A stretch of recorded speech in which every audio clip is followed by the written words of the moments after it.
అద్దాల మేడలో నీవుండినా, పట్టు పరుపులపై పరుండినా, కనుమూసే కాలం ఒకటున్నదని మరువకుమా నేస్తమా.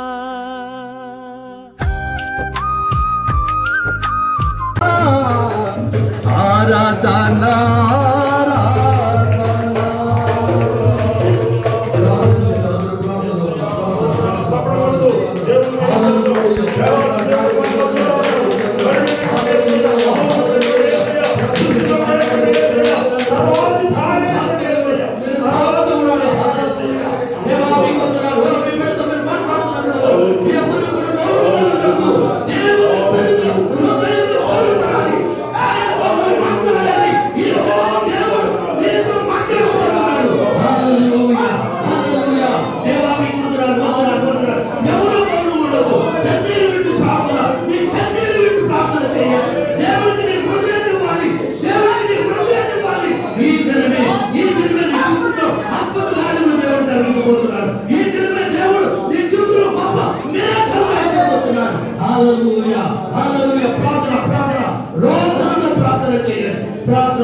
ప్రార్థన చేద్దాం.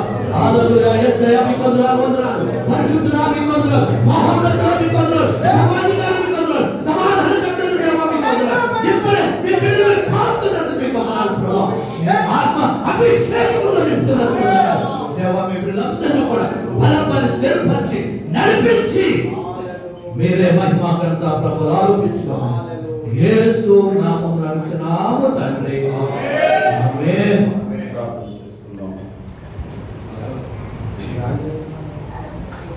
అందరూ కూడా కళ్ళు మూసుకోండి, ప్రార్థనలు గౌరవించండి.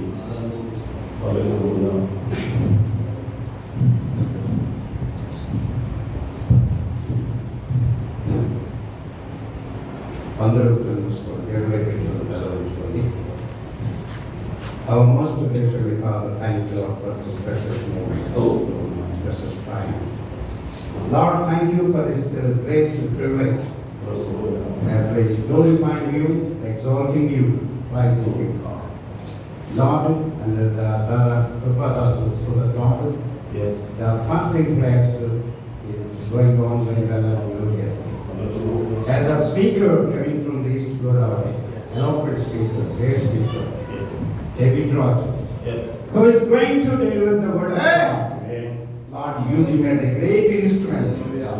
As he used the Paul in the first century. Lord, use his throat and tongue on behalf of you. Lord, thank you for this beautiful congregation.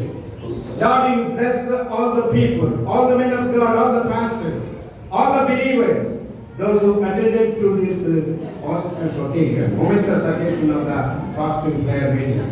Lord, thank you, Chiki Babu, and all the men of God. Lord, you touch all the hearts by the message of Abraham. This entire program into hand over to your mighty teacher. Thy name will be glorified. Lord, thank you very much. I pray in the precious name of Jesus Christ. Amen. Amen. ఆమేన్. దేవునికి స్తోత్రం. హల్లెలూయా. దయచేసి అందరూ కూర్చోండి. అందరూ కూడా కూర్చోవలసిందిగా ప్రేమతో తెలియజేస్తా ఉన్నాం. మన మధ్యకు మనం ఆశించిన రీతిగా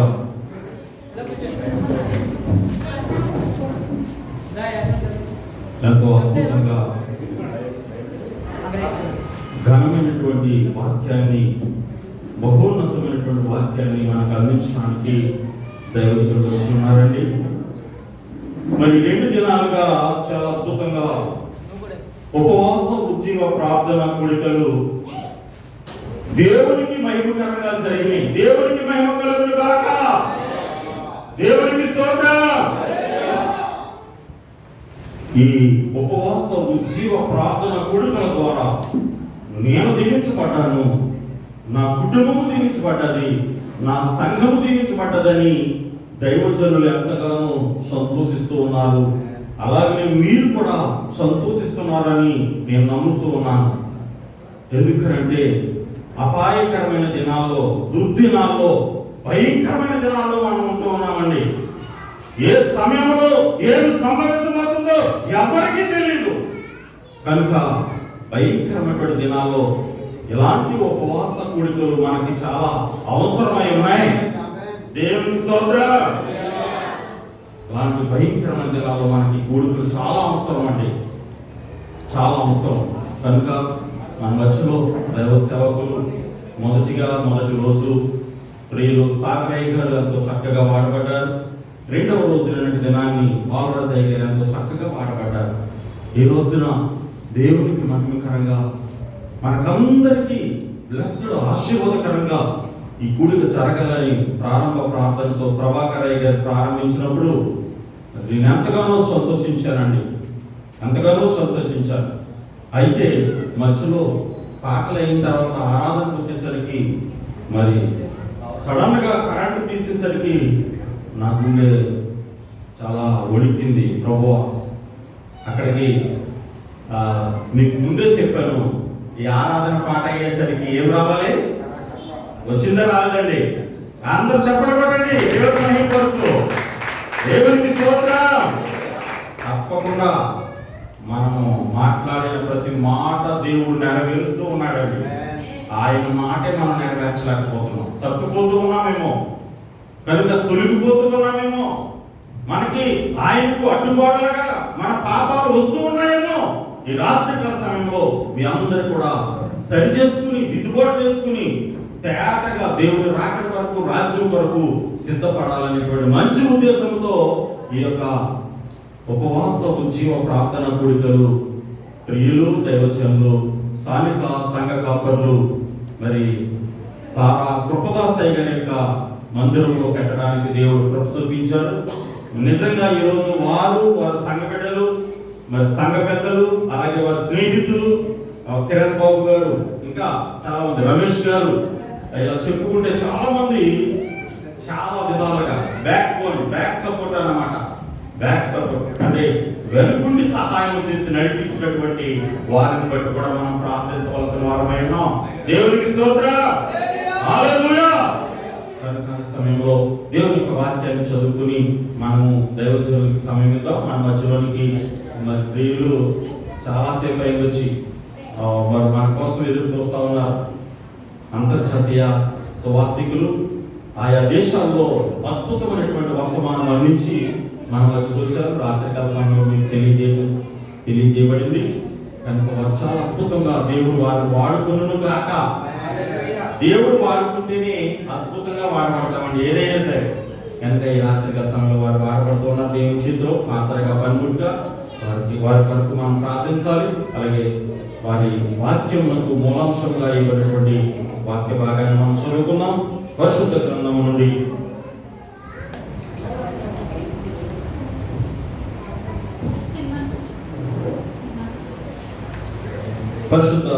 నుండి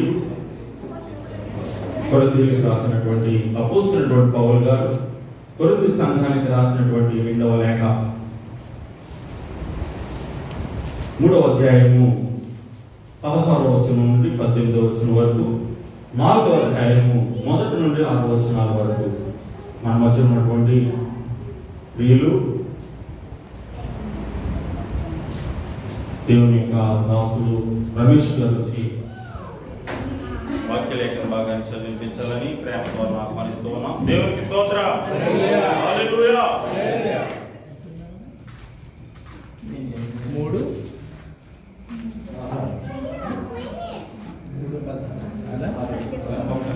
బాక్స్ లో మీరు ఇప్పుడు వచ్చి కరెంట్ పోయిన బాక్స్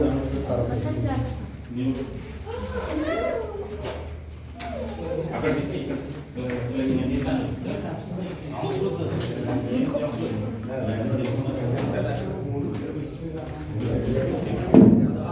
చెప్పండి బ్రదర్. ఒక్క నిమిషం.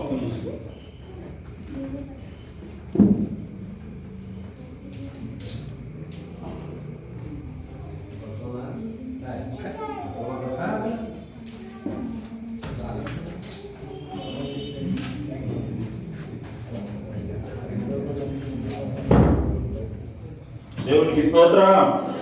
హల్లెలూయా. కొరింథీయులకు రాసిన అపోస్తలుడైన పౌలు గారు కొరింథీ సంఘానికి రాసినటువంటి లేఖ, కొరింథీ పత్రిక, రెండో పత్రిక 3వ అధ్యాయము 16 నుండి 18 వరకు, 4వ అధ్యాయము 1 నుంచి 6 వచనాలు మన మధ్యలో ఉన్నటువంటి ప్రియులు రమేష్ గారు వచ్చి వాక్య లేఖన భాగం చదివించవలసిందిగా ప్రేమతో ఆహ్వానిస్తూ సమయాన్ని కాపాడిస్తూ ఉన్నాం. దేవుని నామానికి స్తోత్రం. హల్లెలూయా, హల్లెలూయా. ఈ దినం కొరకు ఏర్పాటు చేయబడినటువంటి అపోస్తలుడైన పౌలు కొరింథీయులకు రాసిన 2వ పత్రిక 3వ అధ్యాయము 16వ వచనము 16 నుండి 18వ వచనములు. వారి హృదయము ప్రభువు వైపునకు ఎప్పుడు తిరుగునో అప్పుడు ముసుగు తీసివేయబడును. ప్రభువే ఆత్మ. ప్రభువు యొక్క ఆత్మ ఎక్కడ ఉండునో అక్కడ స్వాతంత్ర్యము ఉండదు. మనము అందరము ముసుగు లేని దుఃఖముతో ప్రభు యొక్క మహిమను అద్దము వలె ప్రతిఫలింప చేయించు మహిమ నుండి అధిక మహిమ పొందుదురు. ప్రభువుకు యెహోవా చేత ఆ పోలికగానే మార్చబడుచున్నాము. ఆమేన్. దేవునికి స్తోత్రం. హల్లెలూయా. పత్రిక వాక్య లేఖన భాగాన్ని చదివించినటువంటి ప్రియులు దేవుని యొక్క దాసులు రమేష్ గారికి మనందరి పక్షంగా ఉపవాస ఉద్యోగ పండుగ పక్షంగా ఉదయపూర్వమైన వందనాలు తెలియజేసుకుంటూ ఉన్నామండి. సమయంలో రెండవదిగా ఫిలిప్పీలకు రాసిన పత్రిక అపోస్తలుడైన పౌలు గారు ఫిలిప్పీ సంఘానికి రాసినటువంటి లేఖ 2వ అధ్యాయము 5వ వచనం నుండి 8వ వచనం వరకు మన మధ్య ఉన్నటువంటి ప్రియులు కిరణ్ బాబాయ్ గారు వచ్చి వాక్య లేఖన భాగాన్ని చదివించవలసిందిగా ప్రేమతో ఆహ్వానిస్తూ సమయంలో తర్పిస్తూ ఉన్నామండి. ఫిలిప్పీలకు రాసినటువంటి 2వ అధ్యాయం, ఫిలిప్పీలకు రాసిన పత్రిక 2వ అధ్యాయము 5వ వచనం నుండి 8వ వచనం వరకు కిరణ్ బాబు గారు వచ్చి వాక్య లేఖన భాగాన్ని చదివిస్తారు.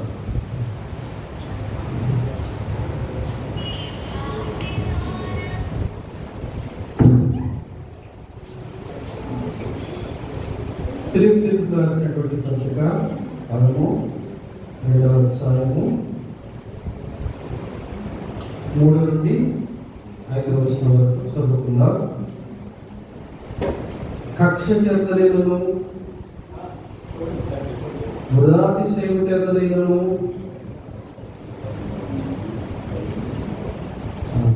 క్షమించండి. ఫిలిప్పీయులకు రాసిన పత్రిక 2వ అధ్యాయము 5వ వచనం నుంచి 8వ వచనం వరకు చదువుకుందాం.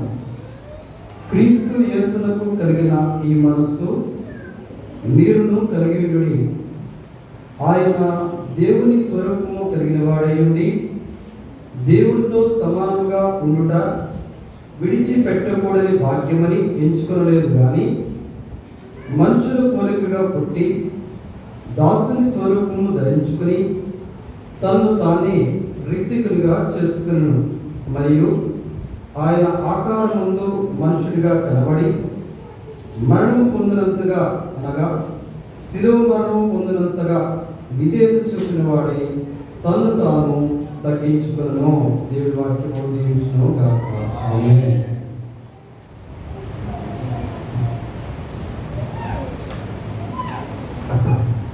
దేవునికి స్తోత్రం.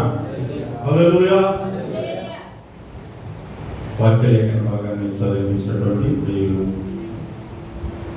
కిరణ్ బాబాయ్ గారికి ఆనంద పక్షంగా, సంఘ పక్షంగా ఉదయపూర్వకమైన వందనాలు తెలియజేసుకుంటూ ఉన్నాం. 8 గంటలకి టైం ఇవ్వాలి, 5 గంటలు కానీ 8:30 అయిపోయింది. ఎంత స్పీడ్గా టైం గతించిపోతుందో కదండి. మన జీవితకాలం కూడా అలాగే గతించిపోతూ ఉంది. త్వరలోనే మనం అందరం కూడా దేవుని రాజ్యానికి చేరాలంటే త్వరలోనే మార్పు చెందాలి. మనం కూడా అంత స్పీడ్గా ఉండాలి. కనుక దేవుని వాక్యాన్ని మనం విందాం. ఈరోజు వర్తమానం అందించడానికి మన మధ్యలోకి వచ్చినటువంటి ప్రియులు, దైవజనులు, అభిషక్తులు, అంతర్జాతీయ ప్రసంగికులు, మరి మన మధ్యలో మనకు దొరకటమే అదృష్టం అండి. కాబట్టి ఆ రుచి మేము చూసాం కనుక మీరు కూడా చూడాలని ఎంతో అత్యాశక్తితో దేవుడు వారిని మన మధ్యకి నడిపించమని ప్రార్థించాం. దేవుడు కార్యం చేశారు. దేవునికే మహిమ కలుగును గాక. మంచిది, చాలా ప్రార్థన చేసుకుని వర్తమానానికి సమయం ఇద్దాం. అందరి కూడా కళ్ళు మూసుకోండి, ప్రార్థన చేసుకుందాం. మా మధ్య ఉన్నటువంటి సమయాలు గారు వాక్యం కొరకు చిన్న ప్రార్థన నడిపిస్తారు. మనం అందరూ ఏకీభవించాం.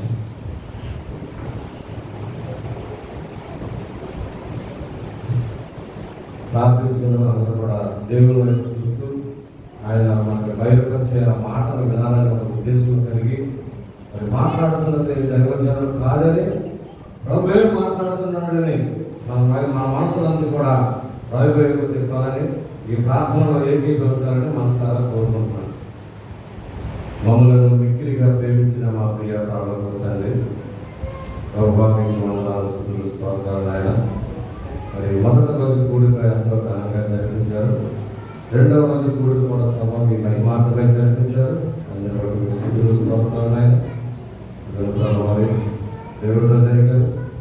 ఈ వాక్యము చెప్పడానికి ప్రభావాలు నిలబడుతుండగా బలహీనటువంటి వారికి దాన్ని మీ బలాన్ని చేకూర్చి ప్రభా మరి మీ సిలువ సాటున పడని ప్రభావ మీరు మరుగుపరిచి మీరే మాట్లాడమని మీరు మాట్లాడుతున్న ప్రతి మాట ప్రభు ఆయన చెవులు గలవాడు వినుడు కాక మీరు చెప్పిన విధంగా ప్రభా మా చెవులు ప్రభు ఆయన వాక్యం వైపు మేము తిప్పి మీ మాటలు వినేవారుగా మమ్మల్ని అందరినీ సమాయత్తపరచండి. యేసు పరిశుద్ధ నామమును అడిగి వేడుకుంటూ వినయంగా ఈ ప్రార్థనకి సమర్పిస్తున్నాను మా పరమ తండ్రి. ఆమేన్.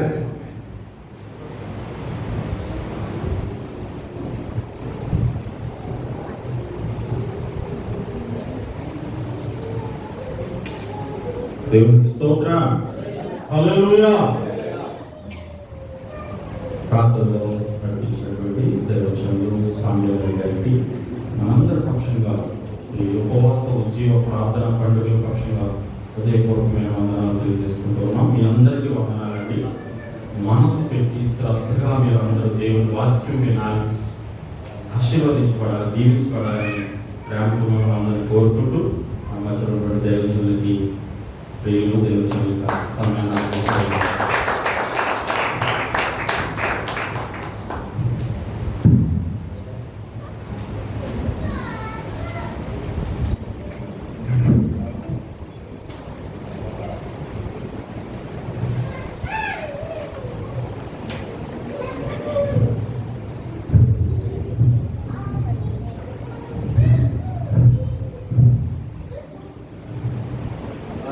దేవునికి మహిమ కలుగును గాక. మీ అందరికీ నా హృదయపూర్వక వందనాలండి. గత 2 రోజులుగా మీరు ఉపవాస ప్రార్థనలు చేస్తున్నారు. అందరి బట్టి దేవుని స్తుతిస్తున్నాను. ఈరోజు చివరి దినం. మరి నేను మీ మధ్యలో ఉండడానికి దేవుని ఏర్పాటులో ఉన్నదని నమ్ముతున్నాను. నన్ను ఇక్కడికి ఆహ్వానించినటువంటి దైవజనులు ద్వారా దాస్ గారికి, నిర్మలమ్మ గారు. నిర్మలమ్మ గారు ఎక్కడ ఉన్నారు? ఉన్నారా? వారికి నా హృదయపూర్వక వందనాలు తెలియజేస్తున్నాను. అధ్యక్షత వహించినటువంటి ప్రియులు చిరుబాబు గారికి నా హృదయపూర్వక వందనాలు. అలాగే పెద్దలు సామ్యుయేలు గారికి, అలాగే ప్రభాకర్ గారికి, నన్ను తీసుకురావడానికి కారకులు రమేష్ గారికి, తర్వాత మా కిరణ్ గారికి నా హృదయపూర్వక వందనాలు తెలియజేస్తున్నాను. వాక్యంలోకి వెళ్దాం. అందరూ శ్రద్ధగా వింటే ఎక్కువసేపు మనం దేవుని ధ్యానిద్దామండి.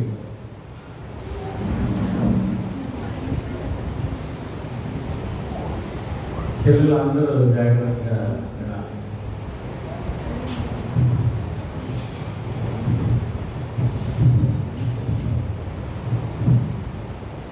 సాతానుడు చాలా కార్యాలు చేస్తాడు.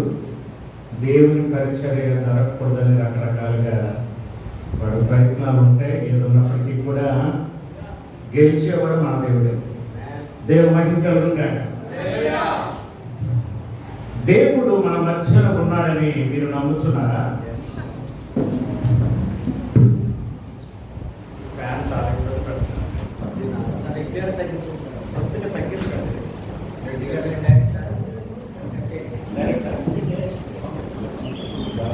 పని చేయండి.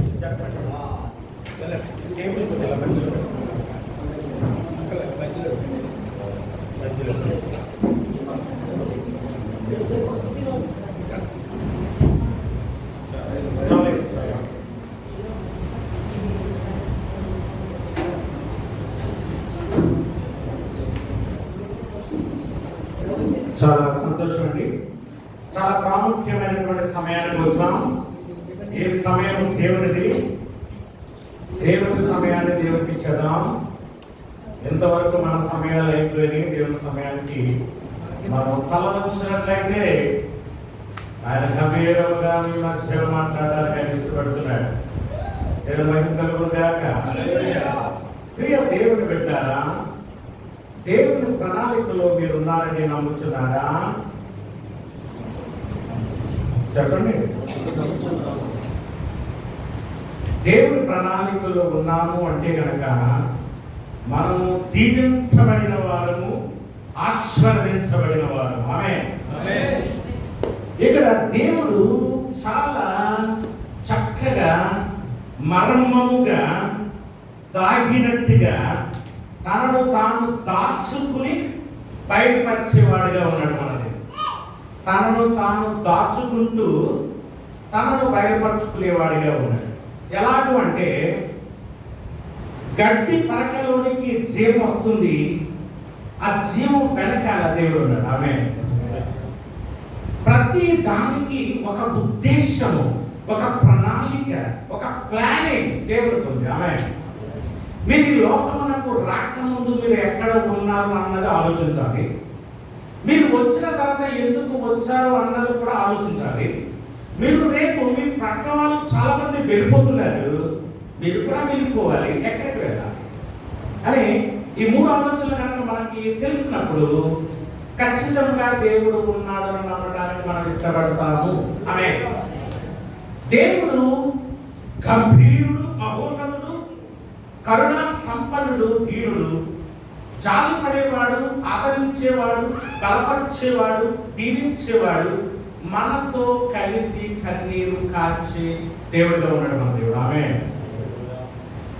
నేను ఈ మధ్య కాలంలో ఒక పాట రాశాను. నేను రోజు రాస్తాను. ఈ మధ్య కాలంలో రిలీజ్ అయింది పాట. ఒక పల్లవి పాడుకుని నేను వాటిలో వెళ్ళిపోతాను.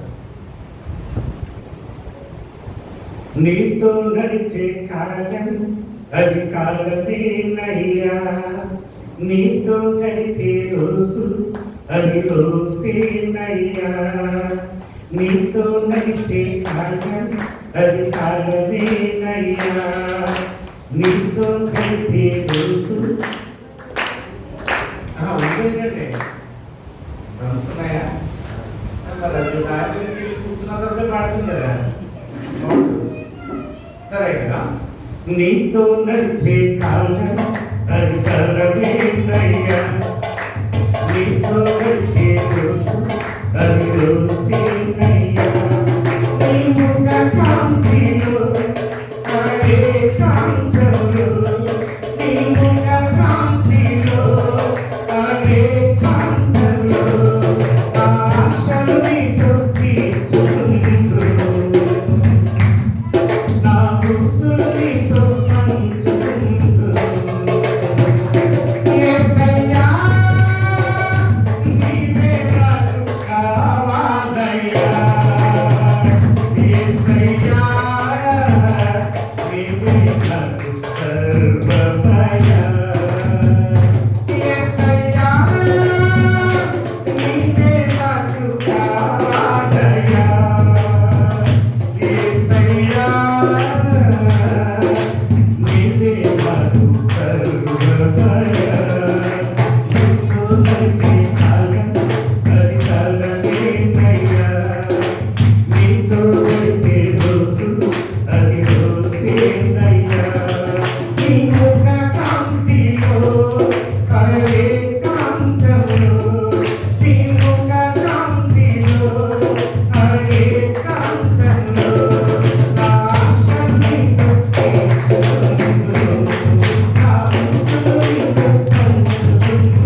ప్రార్థన.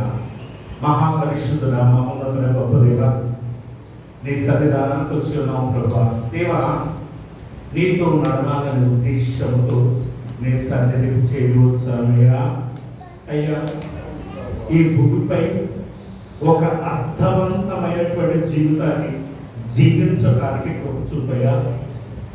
అయ్యా, నేను స్మరించుట, నేను ఆరాధించుట, నేను ప్రకటించడం ఒక ధైర్యకరమైన విషయం ప్రభువా. నన్ను మరుగుపరచడయా. నేను ఏ పాటి వాడను ప్రభువా, నీ గురించి వివరించడానికి, ప్రకటించడానికి నన్ను పూర్తిగా మరుగుపరచు స్వామి.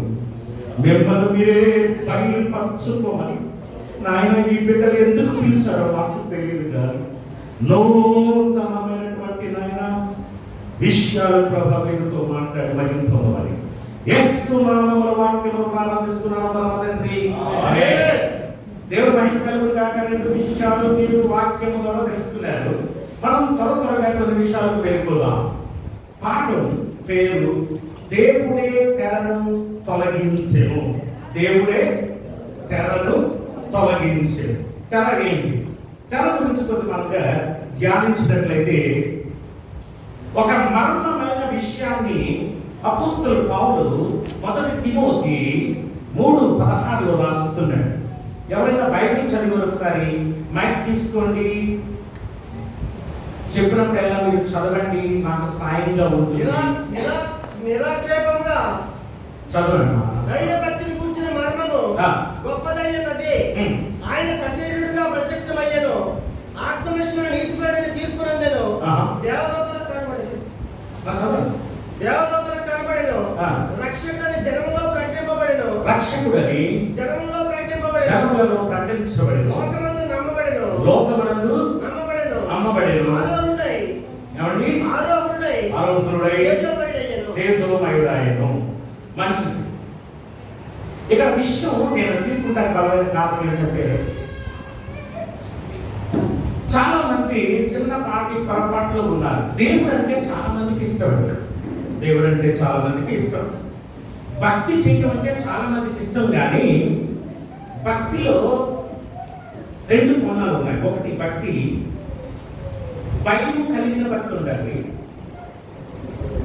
భయం లేని భక్తి కూడా ఉంది. భయం కలిగిన భక్తి అండి మిమ్మల్ని బలపరుస్తుంది, మిమ్మల్ని దీవిస్తుంది. భయం లేని భక్తి ఎలా ఉంటుంది అంటే అవసరానికి భక్తి చేసేటట్టుగా ఉంటుంది. మనం అవసరానికి భక్తి చేసేవారుగా ఉండకూడదు అన్నదే దేవుని చిత్తమైనది. దేవుడు తనను తాను చాలాసార్లు తన ప్రజలతో మాట్లాడటానికి, తన ప్రజలతో ఉండటానికి, తనను తాను ప్రదర్శించుకోవడానికి దేవుడు చాలాసార్లు ఇష్టపడ్డాడు. కానీ నామోస్ కాలంలో చూసినట్లయితే వారు దేవునికి చాలా బాధ కలిగించారు. ఎలా బాధ కలిగించారంటే, నన్ను సృజించినందుకు ఆయన సంతాపమును ఆమె అంటే నిన్ను సృష్టించినటువంటి సృష్టికర్త నీ గురించి బాధపడేటట్టుగా నువ్వు ఉండుట అది పాపం. ఆమె ఎలాగండి మరి నా సృష్టికర్త మీద సంతోషపరచుట ఎలాగనగా ఆయన చెప్పిన మాటను మనకు లోపడితే చాలు. ఆయన చెప్పినది ప్రతిదీ కూడా మనం తీసుకుంటే చాలు. ఆయన నేను ఏదో ఇవ్వని తప్పలేదు, కానీ ఆయన ఇచ్చినది నువ్వు తీసుకునడానికి ఇష్టపడమని చెప్తున్నాడు. ఆమె అంటే ఇలా చెప్తే బాగుంటుందని వెళ్తున్నాడు. అర్థం అవుతుందా? అర్థమవుతుందా? మంచిది. అయితే దేవుడు ఎప్పుడు తనను ఒక తెర వెనకాల మరుగు చేసుకుంటూ వచ్చాడు. ఒక తెర వెనకాల దేవుడు ఎప్పుడు కూడా డైరెక్ట్ కాల ఎక్కడికి కూడా. దేవుడు ఎందుకు అలా మరుగు చేసుకున్నాడు అంటే, అయితే మీరు కూడా విన్నారు, మధ్యలో కూడా వెళ్తారు. ఎలాగంటే దయచేసి ఎక్కడ మనసు పెట్టండి. నేను కాసేపు ఉంటాను మీ మధ్యన, తర్వాత పిలవలేదు పర్వాలేదు. కాసేపు మన వాక్యం బాగా వెళ్దాం. అయితే నాకు బాధ ఏంటంటే డిస్టర్బ్ కూర్చోండి. ఓకే, నాకు చేసాను ఏదో చేసాను, నన్ను సెట్ చేసే ఎవరు సెట్ చేసేది ఎవరు మా మిత్రులు అండి అలా అనుకుంటే మంచిది. ఓకే, మనం వెళ్ళిపోదాం. మళ్ళీ వృధాక మనం వేస్ట్. దేవుడు ఎప్పుడు కూడా ఆయన ఒక తెర వెనకాల ఉన్నాడు. ఆయన ఎందుక సృష్టికర్త దేవుడు సృష్టి అంతా చేస్తున్నాడు కదా. మనం వెళ్దాం, వాక్యం చాలా బాగుంది. సృష్టి అంతా చేసినప్పుడు ఈ టేబుల్ నేను చేయాలంటే ఈ టేబుల్ మీద ఉండి చేయగలనా? చేయలేదు. అయితే మీకు ఇంగ్లీష్ ఏమో తెలుసుకోవచ్చు కదా. Very good. పేరేంటన్నా? ఓటిగా తెలుసుకోవచ్చు. ఆమె మంచి ఇంగ్లీష్లో చేశారు. నేను అనేది ఏంటంటే దేవుడు ఈ టేబుల్ లేక ఒక మనుషుడు ఒక వంటకి ఈ టేబుల్ చేయాలంటే ఈ టేబుల్ మీద ఉండి చేస్తారా, టేబుల్ బయట ఉండి చేస్తారా? ఓకే. అయితే దేవుడు ఇప్పుడు సృష్టిలో ఉన్నాడా, సృష్టి బయట ఉన్నాడా? మీ ఇష్టాంతరంగా టేబుల్ చెప్పాలి. ఓకే, ఇప్పుడు ఆలోచించాడు. ఏం పర్లేదు టైం. దేవుడు సృష్టిలో ఉండి సృష్టిని చేశాడా, సృష్టి బయట ఉండి సృష్టిని చేశాడా? ఆమె ఆమె ఆయన అంటాడు కదా, ఆకాశము నా సింహాసనము, భూమి నా పాదపీఠము. పాదపీఠం అంటే నా కాలు బాలేదు, ఒక పేట పెట్టుకుంటాను అప్పుడు. పాదపీఠం అంటే ఈయన ఎక్కడో సంచరిస్తున్నాడు, ఎక్కడో ఉన్నాడు. ఈయన మహా గంభీరుడు, ఈయన తేజోమయుడు. ఈయన ఒకసారి ఒక చోట మోషేని పిలిచినప్పుడు గర్దిస్తున్నాడు. మోషే, నీ ప్రజలకు చెప్పు, ఈ యొక్క పర్వతం దగ్గర ఎవరిని కూడా రావడానికి వెళ్ళేది, నువ్వు ఒక్కడివేరా. దేవుడు పరమేశ్వరుడు ప్రవక్త ఒక్కడే రావాలి. ప్రతి కాలంలోనూ దేవుడు ఒక ప్రవక్త ద్వారా మాట్లాడుతున్నాడు. ఆమె ఆమె ఆమె ఒక గ్రూప్ తో మాట్లాడలేదు, ఒక గ్రూప్ గా మాట్లాడలేదు. ఆయన ఇప్పుడు కూడా ఒక ప్రవక్తలో ఉండి ప్రవక్త ద్వారా అంటే ప్రవక్తే గాని ప్రవక్త ఒక తెర వెనక ఉన్నది ఎవరు? దేవుడు. ఆమె వెళ్తుందా వాక్యం? తెర వెనక నేను ఏర్పరచుకున్నటువంటి ప్రవక్త అయిన మోషే నువ్వు ఉండాలి, ప్రజలలో ఉండాలని వీలేదు. ఓకేనా? ఒకవేళ ఎవరైనా కనుక మాట వినక వెళ్తే అక్కడ మొత్తపడేవారు. ప్రవక్తే రావాలి. మంచిది. ప్రవక్త ద్వారా అసలు చాలా మంది దైవజనులు ఉన్నారు, నాకు తెలిసిన ప్రియులు ఉన్నారు, అందరూ చాలా మంది దైవజనులు ఉన్నారు. వాక్యం బాగా తెలుస్తుంది. నన్ను క్షమించండి, నేను నా పెద్ద ఏం కాదు, దేవుడు చెప్తాను అంతేగాని అందరికి తెలుసు వాక్యం. కానీ దీన్ని మనం వినిపించారా? ఓకే, ఇప్పుడు ఏలి ఎక్కడి నుండి వచ్చాడు? అడ్రస్ ఏంటి? తండ్రి ఎవడు, తల్లి ఎవడు, ఎక్కడ ఉండేవాడు, ఎక్కడికి వచ్చేవాడు, ఎక్కడికి వెళ్ళి ఉండేవాడు, ఎవరు లేరు అతనికి. ఆమె ఏలి ఎవరు ప్రభు అంటే ఏమో ఏమో ఏలియా ఓకేనా, దేవుడు ఉన్నాడేమో, దాగున్నాడేమో అంటే ఒక మనిషి శరీరం వెనకాల ఎవరున్నారు? దేవుడు ఉంటున్నాడు. ఎంత బలమైన ప్రవక్త తెలుసు కదా మీకు? చాలా బలమైనటువంటి ప్రవక్త ఎవరు? ఏలియా. ఏలియా ఎంత బలమైన కార్యాలు చేయడానికి ఏ పిక్చర్ అభ్యసించాడు? లేకపోతే మోషే ఎక్కడికి యుద్ధాలు నేర్చుకున్నాడా? అతను వచ్చిన భాష ఎక్కడిది? రాజులను గర్తించేవాడుగా ఉన్నాడు. చాలా కరెక్ట్గా చెప్పేవాడు, జరిగేది చెప్పేవాడు, జరగబోయేది చెప్పేవాడు, ఎందుకు జరుగుతుందో చెప్పేవాడు, రాజును సరి చేసేవాడుగా ఉన్నాడు. సామాన్యమైన పిచ్చివాడిగా కనిపించే ఒక ప్రవక్త. ప్రవక్త ఎలా ఉన్నాడు? ప్రతిసారి ప్రతి కాలంలో ఒక ప్రవక్తను దేవుడు ఏర్పాటు చేసుకుని కార్యములు జరిగిస్తూ వచ్చాడు. ఆమె ఎలా చెప్తారని? ఎబ్రియు రాసిన పత్రిక మొదటి 4 మాటలు మనం ముందుకు వెళ్ళిపోతాం. పూర్వకాలమందు నానా సమయంలోను నానా విధములుగా ప్రవక్తలతో తన పిడతలతో మాట్లాడిన దేవుడు ఈ దినమున అంతమంది కుమారుల ద్వారా మనతో మాట్లాడాడు. ఆమె చాలు, తర్వాత మళ్ళీ వెళ్తాడు. ఇక్కడ ప్రవక్తల ద్వారా మాట్లాడుతున్నాడు. ఏ ప్రభుత్వం ఎందుకు మాట్లాడకూడదంటే ఆయన ఘోష ఎలా ఉండదంటే సముద్ర ఘోష కంటే బలమైనది. ఆయన స్వరమును వినడానికి మన చెవులు సరిపోవు. ఆమె కానీ కానీ దేవునికి మనిషితో సహవాసం చేయాలని ఆశ ఉన్నది. మన దేవుడు ఎంత గొప్పవాడు.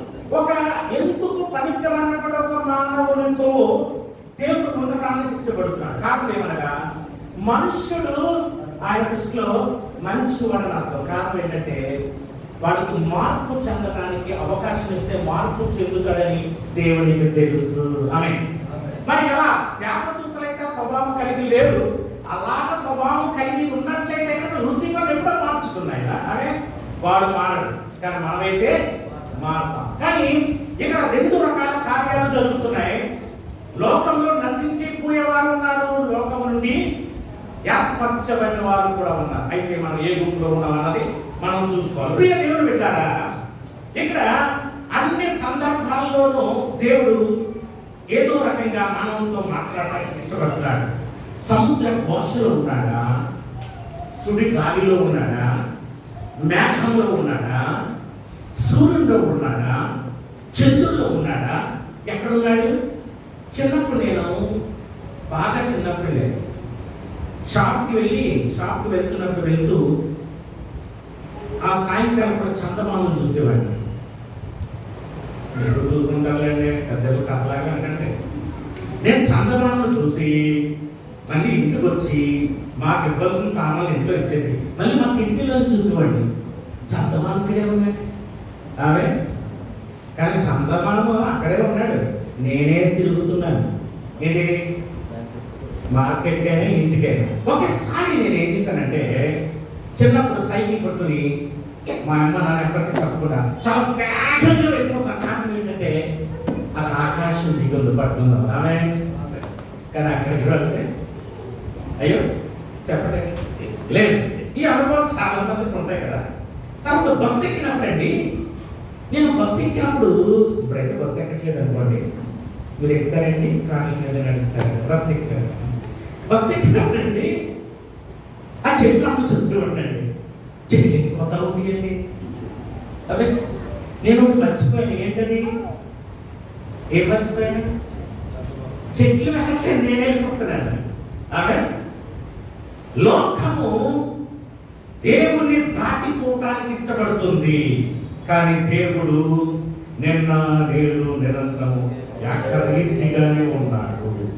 ఆయన ప్రేమించువాడుగానే ఉన్నాడు, ఆయన కౌగిలించుకునేవాడిగానే ఉన్నాడు, ఆయన ఆదరించువాడుగా. దైవజనులు ఎక్కడున్నారు? ఇక్కడ సంఘకాపరేది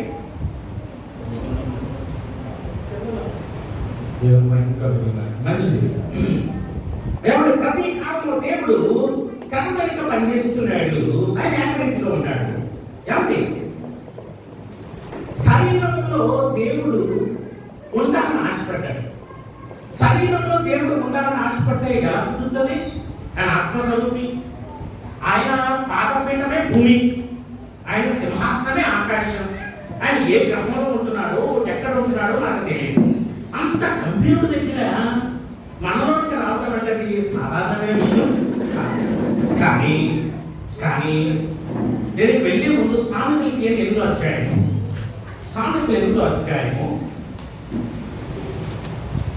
అయ్యా తీసారా?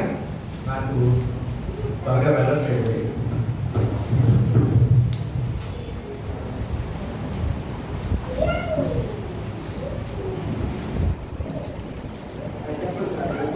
నాదే ఏంటంటే 1 నిమిషం అండి, నాకు ఎందుకో గుర్తు చేశాడు.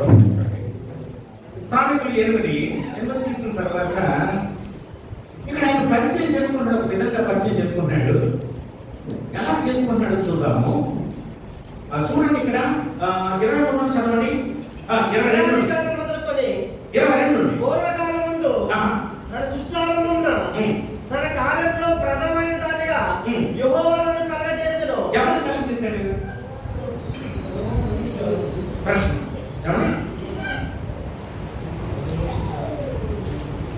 అది ఇంటికి మీరు ఆలోచించేయండి, ఆ పాఠంలో వెళ్ళిపోతుంది, వస్తుంది. పూర్వకాలమందు తన సృష్టి ఆరంభంలో తన కార్యంలో ప్రథమమైనదిగా యెహోవాను కలుగజేసెను. అనాది కాలము మొదలుకొని భూమి ఉత్పత్తైన కాలము పూర్వం నేను నియమింపబడితే పర్వత చలము లేనప్పుడు, నేలతో నిండిన ఊటలు లేనప్పుడు నేను పుట్టి తిని పర్వతములు స్థాపింపబడటంతో పంటలు పుట్టగలకు భూమిని దానిపై దాను ఆయన చేయగలకు రవ్వంతా సృష్టింపకమునిపై నేను పుట్టి తిని ఆయన ఆకాశ విశాలమును స్థిరపరిచినప్పుడు మండలములను నిర్మించినప్పుడు నేను అక్కడ ఉంది. ఆయన పైన ఆకాశమును స్థిరపరిచినప్పుడు, జలధారలు ఆయన బిగించినప్పుడు, జలములు తమ సరిహద్దుల మీద ఉండినప్పుడు, ఆయన సముద్రంలో పొడి మీద ఏర్పరిచిన భూమి యొక్క పునాది నిర్మించినప్పుడు, నేను ఆయన యొక్క ప్రధాన శిల్పినై అనుదినము సంతోషించుచు నిత్యము ఆయన సన్నిధిని ఆనందించుచుంటేనే.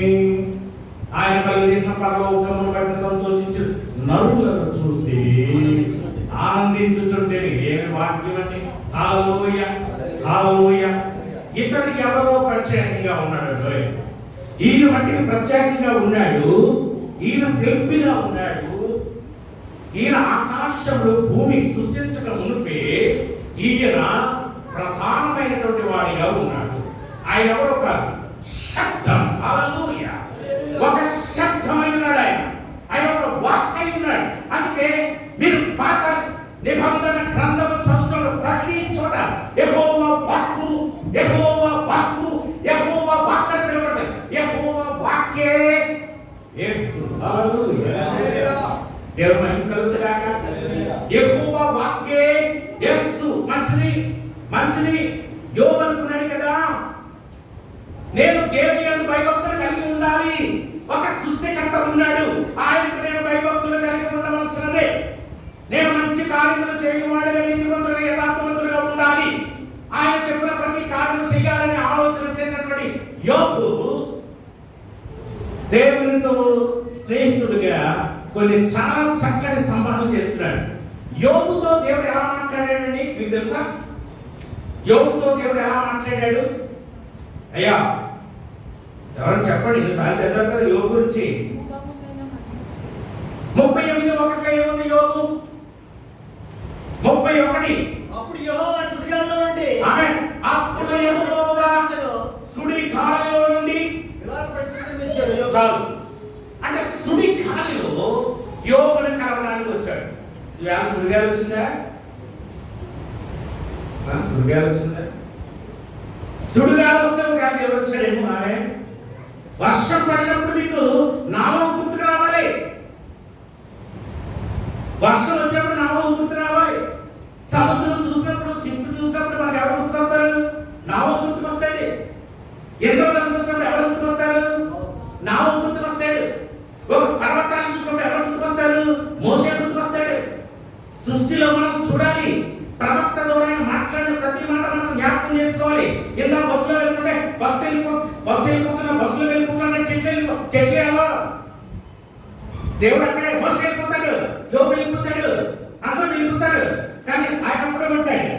ఆయన ఉండేవాడిగా ఉన్నాడు. నిన్నటి వ్యాకరణిగా ఉన్నాడు. కానీ ప్రవక్త వస్తారు, దేవుడి గురించి పనిచేస్తారు, ధైర్యం వస్తారు, దేవుడి గురించి పనిచేస్తారు, వాళ్ళు వెళ్ళిపోతూ ఉంటారు. కానీ దేవుడు తరతరం నుండి ఉండేవాడిగా ఉన్నాడు. ఆమె ఉండేవాడు ఒకే మాటలో ఉన్నాడు, ఒకే ఆలోచనతో ఉన్నాడు, ఒకే స్వభావంతో ఉన్నాడు. వచ్చేవాడిని ఆయన వ్యక్తి. ఈరోజు గ్రంథము ముద్రించబడి ఉన్నదంటే ఆయన వెనకాల ఉండి బోధించినదే.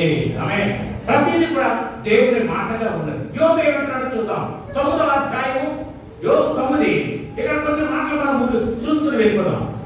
అప్పుడు యోబు ఒక్క నిమిషం వెనకాల ఆయన అనుకోండి బాబు మోషే ఆయన బట్టి ఏమో డిస్టర్బ్ చేయకండి. మా బ్రదర్ హల్లెలూయా. మంచిది అయ్యా. ఇక్కడ చెప్పండి 9:11 చదవండి.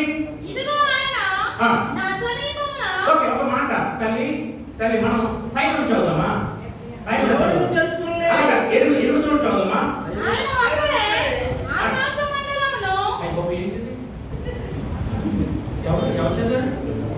ఆయన ఒక్కడే తల్లి ఆకాశ మండలమును విశాలపరచువాడు. ఓకే, సముద్ర తరంగముల మీద ఆయన నడుచుచున్నాడు. ఆమేన్. ఆయన సముద్ర తరంగముల మీద నడుస్తున్నాడు. ఆయన సముద్ర తరంగముల మీద నడవడం అనేది యెహోవా. మీరు చూసారా? మీరు చూసారా? మీరు చూసారా? చెప్పండి, చూసాం. ఎవరు చూసారు? సముద్ర తరంగముల మీద నడిచిన వాడు ఎవడు? ఆమేన్. ఓ భూతం భూతం భూతం అన్నారు, కానీ భూతం కాదు, నేనే అంటున్నాడు. నేనేవాడు సముద్ర తరంగముల మీద నడుస్తున్నాడు. ఆమేన్. ఓకే, మంచిది. సముద్ర తరంగముల మీద నడుస్తున్నాడు. తర్వాత చదవమ్మా. ఆయన ఆ. స్వాతి మృదు శీర్షము. మంచిది, 10 చదివే. ఇదిగో 10 వచనం నుండి. ఎవడును తెలుసుకునలేని మహత్యమైన కార్యములు, లెక్కలేని అద్భుత క్రియలు ఆయన చేయించున్నాడు. ఎంత చక్కటి అనుభవం కలిగి ఉన్నాడండి యోగు. ఆ కింద మాట్లాడాడండి, అయ్యా ఈరోజు నేర్చుకోవాలి మీరు, తల్లులు మీరు అందరూ నేర్చుకోవాలి. యోగు లాంటి అనుభూతి దేవునితో మనం కలిగి ఉండాలి. యోబు ఏమంటున్నాడో తెలుసు ఇక్కడ. యోబు ఏమంటున్నాడు తెలుసా? ఇదిగో ఆయన నా సమీపమున గడిచిపోతున్నాడు గాని నేను ఆయన కనుగొనలేదు, నా చేరువన పోతున్నాడు గాని ఆయన నాకు కనపడడు అనే. ఆయన ఎలా వెళ్తున్నాడు మనకు కనపడ్డు. ఆయన పులి పీట మీద ఉన్నాడు, ఆయన కనపడ్డు. ఆయన మనకంటే ముందు వచ్చున్నాడు, మనకు కనపడ్డు. ఇక్కడ మాట్లాడేది ఆయన, ప్రకటించేది ఆయన, వినిపింప చేసేది ఆయన, విని ఆలోచన ఇచ్చేది ఆయన. ఆమె వెళ్తున్నాడు. ఇక్కడ ఎలా వెళ్తున్నాడు? ఇదిగో ఆయన నా సమీపమున గడిచిపోతున్నాడు గాని నేను ఆయన కనుగొనలేదు, నా చేరువన పోతున్నాడు గాని ఆయన నాకు కనబడడు.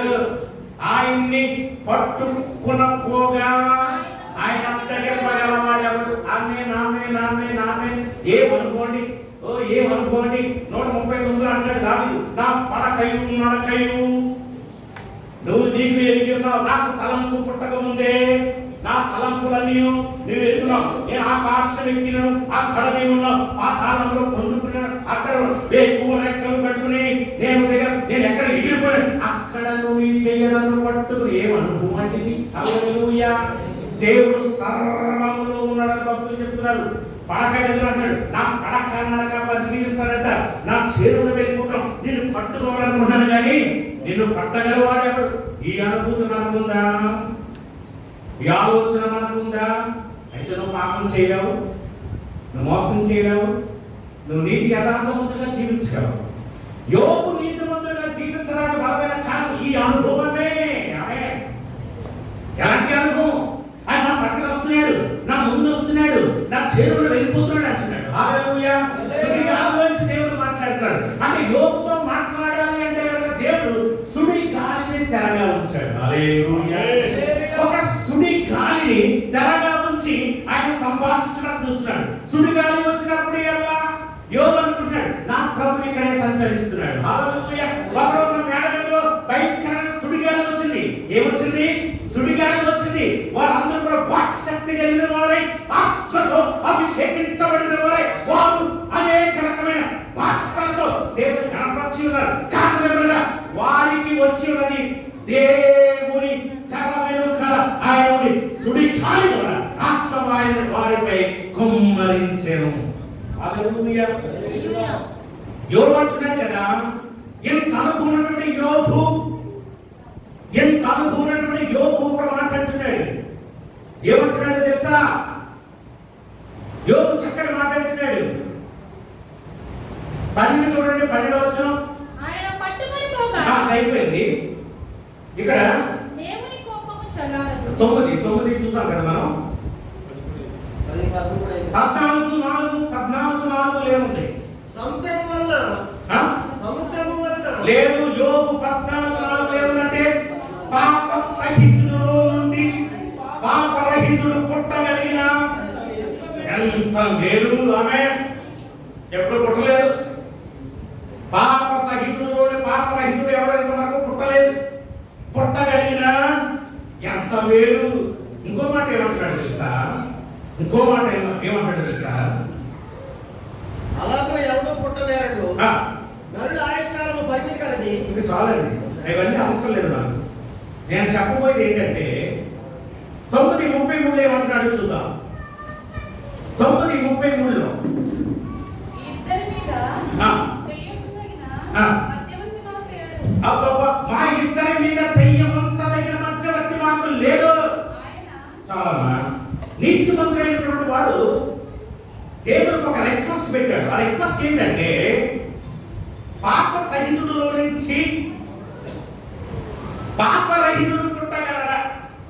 నీతిమంతుడు భక్తిపరుడైనటువంటి ఒక యోగే పాప సహితుడు పాపరహితుడు పుట్టగలరా అన్నప్పుడు పాపులుగా ఉన్నటువంటి మనము దేవుడు ప్రశ్నించగా తప్పగా ప్రశ్నిస్తాను. నాకు నీకు మధ్యవర్తి లేడు. నా భుజం మీద నీ భుజం మీద చెయ్య వేసి మాకు మధ్యవర్తి లేడు. నా వలే నీకు ఇల్లు ఉన్నట్లయితే నీ ఇంటికి వచ్చి నేను తలుపు కొట్టేదయ్యా అంటున్నాడు. పిల్లలు కూర్చోండి. అంటే మానవుడు కూడా దేవుడితో ఉండడానికి ఇష్టపడుతున్నాడు. దేవుడు కూడా మానవుడితో ఉండడానికి ఇష్టపడుతున్నాడు. ఈ బంధం చూడండి.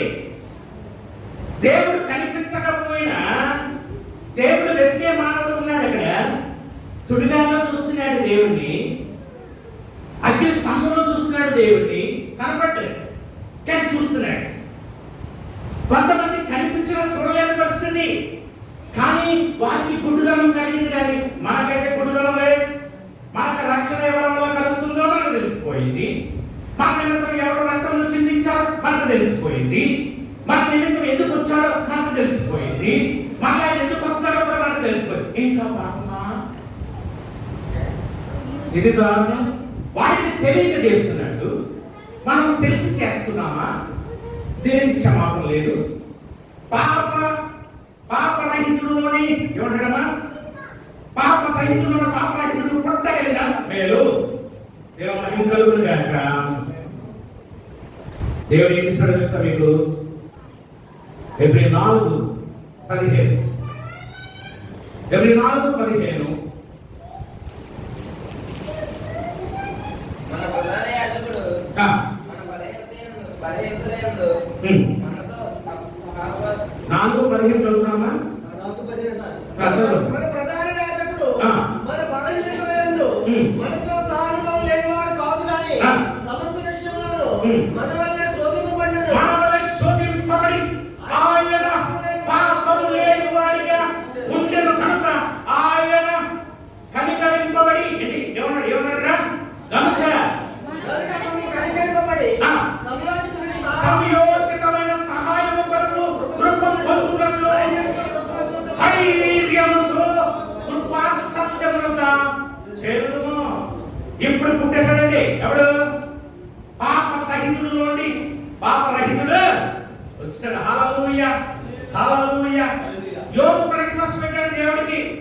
పాపం లేని వాడు పుట్టుంటే ఎంత బాగుండు అన్నాడు. ఆయన పుట్టేశాడు సరిగదా. పుట్టిన తర్వాత ఆయన ఏమంటున్నాడండి? ఏమంటున్నాడు? 1 తిమోతి 2:5 చదవండి. 1 తిమోతి 2:5. అంటే కొన్ని వచనాలు మనం చూసుకున్న తర్వాత పాటలో మనం వెళ్దాం. దేవుడు అక్కడే, దేవునికిని నరులకును మధ్యవర్తి అక్కడే. ఆయన క్రీస్తు యేసును నరుడు. ఆమేన్. అంతకుముందు ఏమన్నాడు యోబు? మాకు మధ్యవర్తి ఉంటే బాగున్నాడు, మాకు పాపం లేని వాడు పుట్టుంటే బాగున్నాడు. ఇప్పుడు దేవుడు కార్యం చేశాడా లేదా? మధ్యవర్తి ఇచ్చాడా లేదా?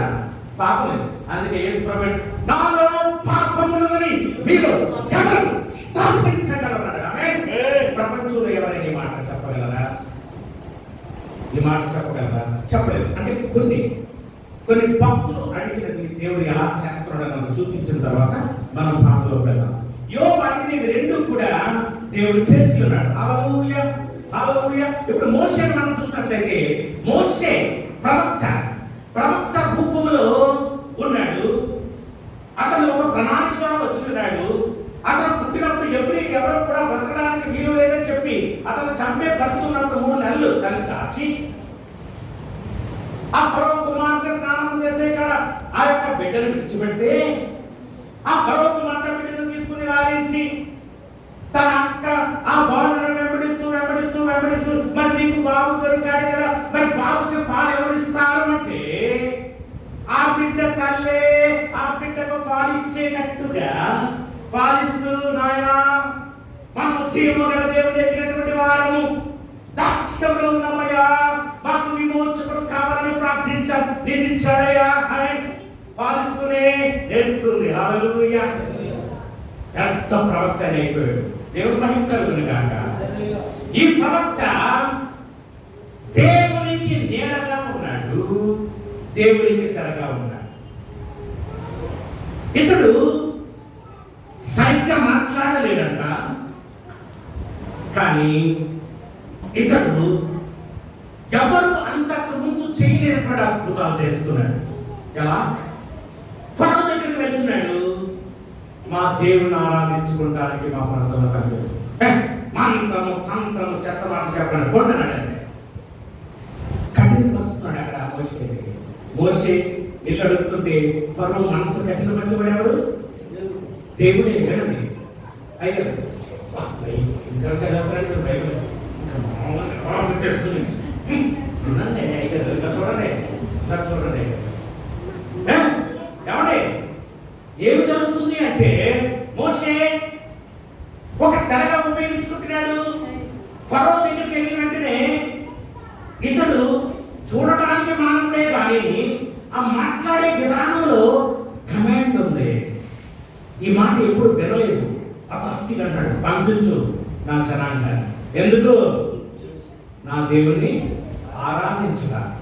మంచిదే, మొగలు వెళ్ళాడు. ధైర్యం మీకు తెలుసు, నిర్గమకాండం ఉంటుంది.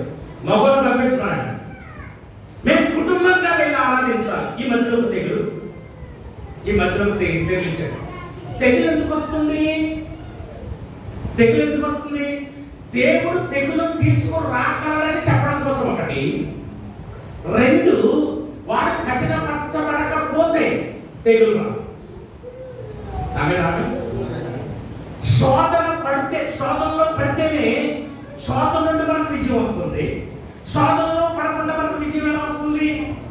ఒక ఎగ్జామ్ ఉన్నప్పుడు మనం ఎటువంటి స్టూడెంట్ మనకు తెలుస్తుంది. First class student, second class student. అసలు ఎగ్జామే లేకపోతే నీ ప్రత్యేకత ఏమిటి? బైబిల్లో ఉన్నటువంటి భక్తులందరూ శోధింపబడ్డారు. శోధింపబడిన తర్వాత ఆ శోధనే గెలిచి నిలిచాడు. దేవుడు మనకు సత్యం ఇచ్చాడు. నా మంచి సేవకుడు, నా ప్రియమైన వాడు, నా హృదయానుసారుడు, నా మాట వినేవాడు. ఇవన్నీ దావీదు నా హృదయానుసారుడు చెప్పడానికి దావీదు అవకాశం ఇవ్వలా, దేవుడే అవకాశం ఇచ్చాడు. ఆమె ఇప్పుడు దానియేలుకి అవకాశం ఇచ్చాడు దేవుడే. ఎలా? నా ప్రియమైన వాడు అంటే దానియేలు బైబిల్లో దేవుడికి ప్రియమైన వాడు. ఎలా? దానియేలు ఎలా? ఎవరిచ్చాడు? దేవుడే. ఎందుకు? శోధన ఇచ్చేది ఎవరు? దేవుడే. శోధన కనిపించింది దేవుడే, విడిపించింది దేవుడే. కానీ గణించేది ఎవరికి? ఆమె చెప్పండి. మనకి శోధన వస్తుందంటే మనకి ఘనత రాబోతుందని నమ్మాలి. ఆమె శోధన వెనకాల దేవుడు ఉన్నాడు, కానీ విజయం వెనకాల దేవుడు ఉంటాడు. శోధన రప్పించడానికి దేవుడు ఎలా చేస్తేనే జరుగుతాడు. ఈరోజు చాలా సార్లు వర్షం వచ్చింది, నీ చిత్తమైతే వెళ్తా. ఆమె లేకపోతే నీ ప్రజలు, నీ ఆత్మ కావాలా, వాక్యం కావాలా, నువ్వు తీసుకెళ్తావు. లేని పక్షంలో చక్కగా అదండి చక్కగా నాకేంటి దేవుడు మహిమగా. ప్రతి శోధనకి ఒక ప్రణాళిక ఉన్నది. నిన్ను ఏదో కార్యము నీ ద్వారా జరిగించడానికి దేవుడు చూస్తున్నాడు అనుకున్నప్పుడు శోధనలో నిలబడి శోధన గెలిచేవాడిగా ఉండాలి. శోధన వెనుక, శోధన ముందు ఉండొచ్చేమో కానీ విజయానికి ముందు యేసు దేవుడు ఉన్నాడు. నిన్ను శోధిస్తున్నాడు అంటే నీ ఘనతను పెంచడానికి దేవుడు చూస్తున్నాడు. నీకు శ్రమలు వస్తున్నాయి అంటే శ్రమల తర్వాత నీకు దీవెన ఆశీర్వాదం ఉన్నదని తెలియపరచడానికి దేవుడు ఇష్టపడతాడు. శోధన రాకుండా శోధన తప్పించమని అడగద్దు, నువ్వు అంగీకరించడానికి ఇష్టపడు. హల్లెలూయా. ఇది మనం చాలాసార్లు యోగంత భక్తి చేశాడు, కానీ శోధన వచ్చింది. ఆ శోధన ఇంతవరకు అతని తర్వాత ప్రపంచం అలాంటి శోధన ఎవరికి వచ్చి ఉండదు. ఒకేసారి అన్ని కూడా కోల్పోయాడు. హల్లెలూయా. కానీ అతను సాక్షి ఏం చెప్తాడంటే, నా విమోచకుడు సజీవుడు, నా విమోచకుడు సజీవుడయ్యా. ఏమండి? నమ్మకం, నా విమోచకుడు సజీవుడు. ఇక్కడ మోషేతో దేవుడు కార్యాలు జరిగిస్తున్నాడు. ఒకసారి తూరికలు వచ్చినాయి, కప్పలు వచ్చినాయి, రకరకాల తెగులు వచ్చినాయి, రక్తంగా మారిపోయింది. కానీ ఒకరోజు ఓ సంఘటన వచ్చింది, నాకు చాలా ఇష్టం. అది మొత్తం ఐగుప్తు అంతా చీకటి. ఏమండి? ఐగుప్తు దేశం అంతా కటిక చీకటి. ఇక్కడ కూర్చున్నవాడు ఇక్కడ కదలలేని పరిస్థితి. కానీ ఇజ్రాయెల్ కుటుంబంలో వెలుగు ఉన్నది. వాక్యం చెప్తుంది ఏంటారు? హల్లెలూయా, హల్లెలూయా. నీకు ఎటువంటి భూకంపం వచ్చినను ఆయనపై ఆశ కలిగిన వాడు అయితే నిన్ను ఆయన విడిపించడానికి ఆయన యొక్క శోధన నీకుంటే ఆ తెర వెనకాల ఒకవేళ దేవుడు ఉన్నాడేమో. హల్లెలూయా, హల్లెలూయా. మోషే అంటున్నాడు కదా, ఏమంటాడు చూద్దాం ఒకసారి. 2 కొరింథీయుల 3:11 చూద్దాం. 2 కొరింథీయులు 3:. నేను ఎక్కువ వచనాలు చూపిస్తున్నాను అనుకోవద్దు.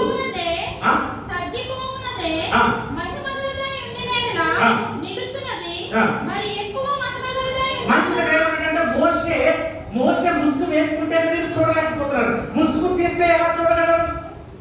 ముసుగు వేసుకున్న దాన్నే భరించలేని పరిస్థితిలో ఉంటే ముసుగు తీస్తే ఉండగలరా? దేవుడు కూడా అంటాడు, నేను స్వయంగా మీ దగ్గరికి వస్తే మీరు ఉండలేరు.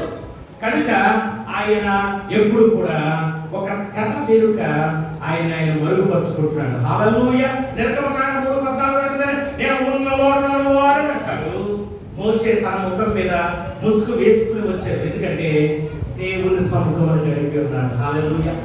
దేవుని సముఖమును గడిపిన వాడు ఎవరైనప్పటికీ కూడా ఆయన ప్రభావితం కలిగిన వాడిగా ఉంటున్నాడు, ప్రత్యేకించబడిన వాడిగా ఉంటున్నాడు, దేవుని కలిగినటువంటి వాడిగా ఉంటున్నాడు, దేవుని వాక్యమును ఎరిగినటువంటి వాడిగా ఉంటాడు. అతని వల్ల సంఘములను, అతని వల్ల కుటుంబములను, అతని వల్ల దేశంలోను గొప్ప కార్యములు జరుగుటకు దేవుడు కార్యములు జరిగిస్తున్నాడు. హల్లెలూయా, హల్లెలూయా. ప్రియ దేవుని బిడ్డలారా, దేవుని బిడ్డలారా, అయితే యేసు ప్రభు మీద ఒక కంప్లైంట్ వచ్చిందండి. ఆ కంప్లైంట్ ఏంటంటే ఏమంటున్నాడు చూద్దాం. యోహాను సువార్త 10:30 చూసినట్లయితే ఏముందో చూద్దాం. అక్కడ యేసు ప్రభు మీద ఒక నేరం మోపాలని చూశారు. వాళ్ళు ఏం నేరం అది? యేసు తండ్రి యొద్ద నుండి అనేక మంచి క్రియలను మీకు చూపించింది, వాటిలో ఏ క్రియ నిమిత్తం నన్ను రాడుతో పుత్రుడిగా వారికి అడిగాను. అందుకు యూదులు, నీవు మనుషుడు అయ్యండి దేవుడు అని చెప్పుకుంటున్నావు కనుక దేవదర్శనం చేసినందుకే నిన్ను రాడుతో పుచ్చుతుము కానీ మంచి క్రియలు చేసినందుకు కాదు ఆయనతో చెప్పింది. ఇక్కడ 38లో ముందే ఉందండి. అదే దాంట్లో చేసిన నన్ను 34 చదివారు కదా, కింద చదవండి ఒకసారి. అందుకు యేసు, మీరు దైవమని నేను అంటిని. ఏమన్నాడు? మీరు దైవమని. దేవుని వాక్యము ఎవరికి వచ్చును వారి దైవములని చెప్పాను. వాక్యం ఎవరికి వస్తే వారి దైవం అంటారు. ఇప్పుడు మోషే ఫరోకు దేవుడు, మోషే ఫరోకు దేవుడు. కారణం ఏమనగా మోషే చెప్పినది ప్రతిదీ కూడా జరుగుతుంది. మోషే ఒక తెరగా ఉన్నాడు దేవుడికి. వాక్యము ఎవరి దగ్గరికి వస్తుందో వారు దేవుడు అయి ఉన్నారు. ఎలా నమ్ముతాం? కీర్తన 82 అధ్యాయము, కీర్తన 82 అధ్యాయము చదవండి ఒకసారి. 6-7. మీరు దైవములనియు మీరందరూ సర్వోన్నత కుమారులనియు నేనే సెలవిచ్చుచున్నాను. అయినను ఒక మనుషుడు చనిపోయినట్టుగా మీరు మంచిది. ప్రవక్తలకి యేసు ప్రభుకి తేడా ఏంటి? ప్రవక్తలు తెరగా ఉన్నారు, దేవుడు కార్యాలు చేశారు, దేవుడు మాటలు ప్రకటించారు. కానీ ప్రవక్తల్లో వాక్యం ఉన్నది కనుక వారు దైవములు అయ్యారు. ఇప్పుడు వాక్యం చదివారు ఏమున్నారా? దైవములు. కానీ దాని కింద ఏ దైవం ఉంది? మనుషులు చనిపోయినట్టుగానే మీరు చనిపోతున్నారు. కానీ యేసు ప్రవక్తే, యేసు కుమారుడే. కానీ యేసు మరణించాడు కానీ తిరిగి లేచున్నాడు. యేసుకి ప్రవక్తలకి గల తేడా ఏంటంటే ప్రవక్తలు చనిపోయి సమాధిలో ఉన్నారు, మీరు దైవములే. ఎలా దైవములు అనగా ఇప్పుడు నేను ఉంటాను, ఒక ప్రార్థన చేయడం వల్ల ఒక స్వస్థత జరుగుతుంది అంటే నేను దైవం. దైవం అంటే ఏమిటి? దానికి రాస్తుందాం. ఎలోహిం అంటే అది సరైన కోరిక దేవుడికి. దేవుడికి తరముండువాడు, నిత్యముండువాడు అని అర్థం. దేవుడు అనే పదానికి అర్థం ఏంటంటే దేవుడు అంటే టీవీని దేవుడు అనొచ్చు, ఒక విగ్రహాన్ని దేవుడు అనొచ్చు, ఒక వీణను దేవుడు అనొచ్చు. కానీ స్వతహాగా అది జీవించలేదు. టీవీ స్వతహాగా పనిచేయదు, విగ్రహం స్వతహాగా మాట్లాడదు, వీణ కూడా స్వతహాగా అది వినిపింపచేయదు. కానీ వీరందరూ దేవుడిగా పిలువబడతారు. అది ఇంగ్లీష్ పదంలో ఉన్న తేడాన్ని బట్టి ఎలోహింని దేవుడిగా పోల్చాడు. దేవుడు అంటే ముందు దేవుడిగా వేరైన ఆది కాండం 1:2 మాటలో ఆయన శవముపై అల్లారుచుండేది, పొదుగుచుండేది, అల్లారుచుండేది. ఆయన ఇంకా దేవతలను సృష్టించలేదు, ఇంకా మానవులు సృష్టించలేదు. ఆయన ఒక ప్లాన్ చేసుకుంటాడు. ఆయన దేవుడిగా లేడు, ఆరాధించబడేవాడిగా ఉన్నాడు, నిత్యం ఉండగలిగేవాడిగా ఉన్నాడు, నిత్యం ఉండేవాడిగా ఉన్నాడు, ఏకరీతిగా ఉండే దేవుడిగా ఉన్నాడు. హల్లెలూయా, హల్లెలూయా. ప్రియ దేవుని బిడ్డలారా, ఈ ఎలోహిం గురించి మనం చూసుకున్నట్లయితే తనంతట తానుగా జీవించువాడని అర్థమండి. సెల్ఫ్ ఎగ్జిస్టెంట్, తనకు తానుగా జీవించేవాడు ఒక్కడే ఎలోహిం. ఈయన తండ్రి లేడు, ఈయనకు తండ్రి లేదు. ఈయన ఆయనగా ఉన్నవాడుగా ఉన్నాడు. ముందు ఆయనకు పేరు లేదు, నేనే అన్నాడు. తర్వాత ఆయన పేరు పరిచయం చేసుకున్నాడు, యెహోవా. నా ఘనతను, నా నామమును ఎవరికి ఇవ్వలేదని ఎస్ఏ 43లో చెప్తున్నాడు. కానీ ఆయన తెర వెనుక ఉండి కార్యములు జరిగించేవాడిగా ఉన్నాడు. హల్లెలూయా, హల్లెలూయా. ప్రియ దేవుడు పెట్టారా, దేవుడు తిమోతి 3:16 చదవం కదా. ఆ మర్మం ఎలా ఉందంటే ఎలోహిము శరీరధారి. ఆయన సృష్టిలో ఏ భాగంలో ఉన్నాడో తెలియదు, సృష్టి అంతా పడుతుందో లేదో కూడా తెలియదు. ఆయన శరీరధారిగా రావడానికి ఇష్టపడ్డాడు. అంటే ఒక ఉదాహరణ చెప్పాలంటే, ఆయన ఆకాశం సింహాసనము, భూమి నా పాదపీఠమన్న ఆయన ఒక పిండముగా ఒక గర్భంలోకి వచ్చాడు. పిండముగా గర్భంలోకి వచ్చి ఆయన జీవించి కార్యాలు జరిగించి ఇప్పుడు ఇంకా చిన్నగా ఆత్మస్వరూపిగా మన హృదయంలోకి వస్తాడు. హల్లెలూయా. ప్రియ దేవుని బిడ్డారా, ప్రవక్తలు కాదు వారు దైవములే, ప్రవక్తలు కాదు వారు దేవుని వాక్యమే, ప్రవక్తలు కాదు వారు దేవుని యొక్క ప్రత్యక్షత. కానీ వారు మనుషులు చనిపోయినట్టుగా చనిపోతున్నారు. మరి ప్రవక్తలు ఉన్నప్పటికీ కూడా, ప్రవక్తలు వచ్చిన తర్వాత ఆయన ఏమనుకున్నాడు? ఏప్రిల్ రాసిన పత్రిక 1:2 చదవండి.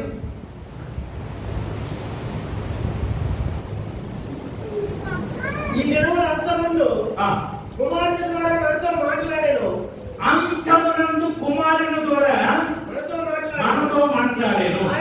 ఆ కుమారుని సమస్తమునకు వారసులుగా నియమించెను. ఆ కుమారుని సమస్తమునకు వారసులుగా నియమించెను. ఆయన ద్వారా ప్రపంచం నిర్మించెను. ఆయన దేవుని మహిమ యొక్క తేజస్సును, ఆయన తత్వం యొక్క పూర్తివంతమై ఉండి తన మహత్తుల మాట చేత సమస్తం నిర్వహించుచు ఆత్మ విషయంలో శుద్ధీకరణ తానే చేసి దేవతల కంటే ఎంత శ్రేష్టమైన నామం పొందెను. మంచిది.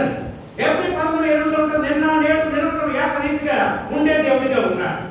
ఇప్పుడు ఉదాహరణకి దేవుడు ఎలా ఉన్నాడని చెప్పడానికి, ఇప్పుడు నాకు బిడ్డ కలిగితే నేను తండ్రిని అవుతాను, నాకు వివాహం అయితే నేను భర్తను అవుతాను, నా కుమారుడికి భార్యకి నేను మామను అవుతాను, నేను తాతను అవుతాను, నేను నాన్నను అవుతాను, నేను భర్తను అవుతాను, నేను అన్నను అవుతాను. కానీ నా స్వభావం అదే. నా రూపం మారుతూ ఉంది, కానీ నా స్వభావం అదే. నా వయసు పెరుగుతూ ఉంది, నా స్వభావం అదే. దేవుడు కూడా అనంత కాలముగా ఆయన వాక్కును ప్రదర్శిస్తూ ఉన్నాడు, ప్రవక్తల ద్వారా మాట్లాడుతున్నాడు. ఒక తెరగా ఉంచుకుని ఆయన ఒక తెర వెనుక, ఒక శరీరం వెనుక ఆయన ఉన్నాడు. ప్రియ దేవుడు బిడ్డారా, మందసం గురించి మీరు విన్నారు. మందసం ఏమి కార్యము చేస్తుందన్నది అవన్నీ కూడా నిర్గమకాండం 25-26 చూడొచ్చు. అయితే ఆయన ఎప్పుడు కూడా ఒక చర్మం వెనక ఉన్నాడంట. సముద్ర వత్సపు చర్మం వెనక ఉంటుంది. సముద్ర అంటే ఎందుకు చూపించలేదు నేను. సముద్ర వత్సపు చర్మం అంటే పొలుసు లేని చేప చర్మం అన్నమాట. పొలుసు లేని చేప చర్మము, గొర్రెల చర్మము, మేకల చర్మము. వారు కరుణా పీఠం ఎదుట, అనగా పరిశుద్ధ స్థలము, అతి పరిశుద్ధ స్థలం, ఈ మధ్యలో ఒక తెర ఉండేది. ఈ తెర ఒక చర్మము చర్మము కప్పబడినటువంటి తోలు వెనకాల ఎవరున్నారంటే ఎవరున్నారు? దేవుడు ఉన్నాడు. అందరికీ తెలుసు దాన్ని ఏమంటారు, కరుణ పీఠము వెనుకకి ఎవరు వెళ్ళకూడదు. ఏడాదికి ఒకసారి యాజకుడు వెళ్ళేవాడు. యాజకుడు ఎలా వెళ్ళేవాడు అంటే అతడు పాపము లేనివాడు కదా, అతడు పాపము కలిగిన వాడే. అతని నిమిత్తము మనందరి నిమిత్తము గొర్రె రక్తాన్ని తీసుకుంటా వెళ్ళేవాడు. ఈ గొర్రె రక్తాన్ని తీసుకుని వెళ్ళి అక్కడ ప్రోత్సహించేవాడు. అక్కడ ఏడాది కూడా వెళ్తే ఈ గొర్రె రక్తం ఏం చేసిందంటే ఈ పాపాన్ని కప్పిపెట్టేది. హల్లెలూయా. దానికి విడుదల లేదు.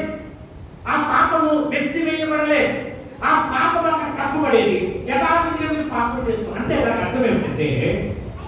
అర్థం ఏమిటంటే ప్రతి ఏటా మీరు పాపములతో వచ్చి జంతువుల రక్తంతో దేవుణ్ణి సంతోష పెట్టడానికి అర్పణ అర్పించేవారు. ఆ రక్తంలో ఏముంది? ప్రాణం ఉంది. రక్తంలో ప్రాణం ఉంది. ఈ ప్రాణం పోయేది, ఆ జంతువు చనిపోయేది. ఆ ప్రాణం పోయేది కానీ ఎటువంటి ఎఫెక్ట్ ఆ వ్యక్తికి కలిగేది కాదు. ఎటువంటి ప్రయోజనము ఆ వ్యక్తికి కలిగేది కాదు. ఆ వ్యక్తికి మారు మనసు వచ్చేది కాదు. ఆ వ్యక్తి తృప్తి కోసం ప్రతి ఏటా వచ్చి దేవుని సన్నిధిలో ఒక పావురమును, దేవుని సన్నిధిలో ఒక గొర్రెను, దేవుని సన్నిధిలో ఒక మేకను సమర్పించుకుంటా ఉండేవాడే కానీ మారు మనసు లేనటువంటి శాస్త్రంలో కలిగినటువంటి వాడిగా ఉంది. ధర్మశాస్త్రము సరైనదిగా చేసినట్లయితే ఇంత చదవబడినటువంటి మూలవాక్యం. ఇక రెండవది రావాల్సిన పని ఏంటి? మొదటిది సరిగ్గా ఉన్నప్పుడు పాత నిబంధన, కొత్త నిబంధన రావాల్సిన పని ఏమిటి? ధర్మశాస్త్రం సరిగ్గా ఉన్నప్పుడు, ధర్మశాస్త్రమును బాగు చేస్తున్నప్పుడు ఇక ధర్మశాస్త్రములకు మెరిసే శక్తి చెప్పున మనకు ప్రధాన యాజకుడే యేసు అవసరం ఏమున్నది?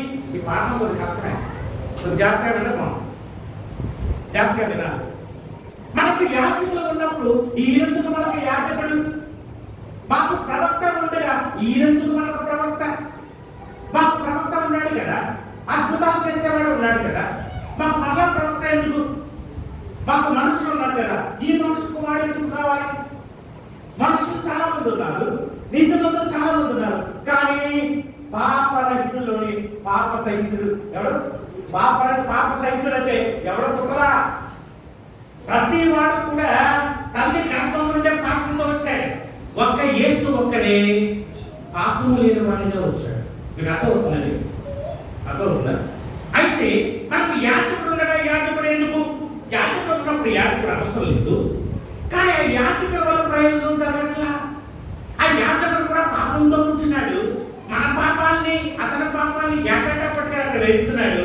కానీ దానివల్ల పాపము కప్పబడుతున్నది. ఆమె పాపము తొలగించబడట్లేదు, పాపము తీసివేయలేదు. పాపము తీసివేయటానికి పాప సహితుల్లోని పాప రహితుడు పుట్టాలి, మధ్యవర్తి పుట్టాలి, ప్రవక్త పుట్టాలి, మనిషి కుమారుడు పుట్టాలి. దేవుడు ఒక్కడే. బైబిల్ చెప్తుంది దేవుడు ముగ్గురు కాదు, 3 కార్యాలు చేసిన ఏకదేవుడు. అయితే దేవుడిని నువ్వు చూడలేవు, ఎప్పటికీ చూడలేవు. ఒకవేళ పరలోకమైన దేవుడిని చూడలేవు. కారణం ఏమనగా నీకు కనిపించేది యేసే, నీకు కనిపించేది గొర్రెపిల్లే, ఆ ముద్రలు విప్పేది గొర్రెపిల్లే, ఆ జీవకరణాన్ని విప్పేది గొర్రెపిల్లే, న్యాయం తీర్చేది గొర్రెపిల్లే, అక్కడ ఉండేది గొర్రెపిల్లే. గొర్రెపిల్ల ఆకారం ఏమనగా ఆయన యథావిధిగా ఆయన సింహాసనం మీద కూర్చుంటాడు. కానీ వదకు తేబడినటువంటి గొర్రెపిల్ల అక్కడ నడుచుకుంటూ వస్తుంది. ఎవరు లేరయా, యోగ్యులు ఎవరు లేరయ్యా, ఈ గ్రంథం ఈ ముద్రలో ఎప్పుడు ఎవరు లేరండి, ఒక్కడున్నాడు. ఆయన ఎవరు? ఆయన ఎవరు? గ్రంథంలో సింహమైనటువంటి యూదుల రాసేటువంటి ఒకడు ఉన్నాడు. ఆయన వస్తున్నాడు. ఆయన ఒక్కడే ముద్రలో విప్పగలడు. అయ్యో ఎవరు లేడంటే ఎవరు లేదనుకున్నప్పుడు ఆయన వస్తున్నాడు. అంటే ఆయన ఈ లోకంలో ఉన్నప్పుడు శరీరంలో మరుగు చేయబడున్నాడు. అందరూ ప్రవక్తలు వాడుకున్నాడు దేవుడు. కానీ యేసు విషయంలో వచ్చినప్పుడు వాటికి ప్రవక్తలు మరణించారు, సమాధిలో ఉన్నారు. యేసు ఒక్కడే మరణము. ఎంత చదువుతున్నా మీరు సర్వోన్నతుని కుమారులే, దైవములే, కానీ మీరు సాధారణమైనటువంటి ఒక మనుషుల వలె మరణిస్తున్నారు. ఒక్కడే మరణించకుండా సజీవుడిగా ఉన్నారు. అది మనం చదువుకున్నాం. ప్రకటన 1:18 నేను మృతి పొంది యుగ యుగములను నేను మంచిగా యుగ యుగములను సజీవుడిగా ఉన్నాను. హల్లెలూయా హల్లెలూయా. ప్రియ దేవుని బిడ్డలారా, ప్రియ దేవుని బిడ్డలారా, థాంక్యూ.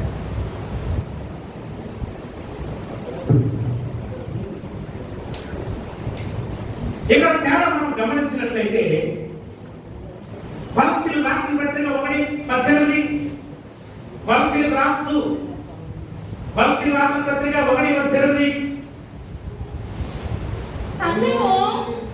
సంఘము అను శరీరమునకు ఆయనే శిరస్సు. ఆయనకు అన్నిటిలో ప్రాముఖ్యము కలుగు నిమిత్తము ఆయన ఆది అయ్యుండి మృతులలో నుండి లేచుటలో. ఇది 15 చదువు. ఆయన అదృశ్య దేవుని స్వరూపి సర్వ సృష్టికి ఆది సంభూతుడు. ఆమేన్ ఆమేన్. ఆయన ఆది సంభూతుడిగా ఉన్నాడు. ఆకాశమందున్నవయు భూమి యందున్నవయు దృశ్యమైనవి గాని అదృశ్యమైనవి గాని సింహాసనములైనను ప్రభుత్వములైనను ప్రధానులైనను అధికారులైనను సర్వము ఆయన సృష్టింపబడెను. ఆమేన్ ఆమేన్. గ్రీకు దేశంలో ఉన్నారు చాలా జ్ఞానమైన వాళ్ళు, విద్యావంతులు. వారు ఎప్పుడు కూడా ప్రత్యేకమైన ఒక కార్యాన్ని కనుగొనడానికి ఇష్టపడతారు. ఎవరు గ్రీకు దేశస్తులు. వారు విన్నారు. ఎలా విన్నారంటే చనిపోయిన లాజరు బ్రతికాడంట కదా, ఇలా పుట్టుకుంటే వాడు చూస్తున్నాడంట కదా, ఇలా సముద్రం మీద నడుస్తున్నాడంటే, ఎలా చేపలు విస్తారమైన చేపలు పడ్డాయి, ఎలా కుష్టు వ్యాధులు బాగుపడుతున్నారంటే, ఎలా అన్ని విన్నారు. వచ్చారు బెల్దేశాయికి సంబంధించినటువంటి పిలుపు దగ్గర వచ్చారు. పిలుపు యేసు గురించి చాలా విన్నామయ్యా, చాలా జ్ఞానమైన వాడని విన్నామే. చనిపోయిన వాళ్ళు లేపుతున్నాడు కదా, పుట్టుకుంటే వాళ్ళకి కలిగించాడు కదా, కుష్టు వ్యాధులు బాగు చేశాడంట. ఒకసారి విన్నాను నేను. 5,000 మంది పురుషులు తిరగా ఇంకా మిగిలిన కదా నిజమే. అది ఎవరు అందులో ఎక్కడున్నాడైనా ఒకసారి చూపిస్తావా? అప్పుడు ఇలా పిలిచి ఆయనే యేసు హల్లెలూయా. వీళ్ళు ఆయన వచ్చి చూశారు. పండితులు జ్ఞానవంతులు ఎవరు చూడాలని వచ్చారు? యేసును చూడాలని వచ్చారు. యేసు రూపంలో ఉన్నాడు యెహోవా. ఇమ్మానుయేలు ఉన్నాడు. కన్యక గర్భవతి కుమారుడు ఉన్నాడు. ఇమ్మానుయేలు మాట అర్థము దేవుడు తోడున్నాడు కనుకనే కార్యములు జరుగుతున్నాయి. దేవుడు తోడున్నాడు కనుకనే లాజరు బయటకు వస్తున్నాడు. దేవుడు తోడున్నాడు కనుకనే కుష్టు వ్యాధులు బాగుపడుతున్నాడు. దేవుడు తోడున్నాడు కనుక సముద్రంలో నడుస్తున్నాడు. దేవుడు తోడున్నాడు కనుక వలయమంటున్నాడు. హల్లెలూయా. దేవుడు ఒక్కడే చేయగలడు. పరిచయం అడుగుతున్నాడు. నిజంగా దేవుడి యొక్క శక్తి ఉన్నది కనుకనే నువ్వు ఈ కార్యములు చేయగలుగుతున్నావు. కానీ దేవుడిని అంగీకరించుతున్నావు. ఏమిటి?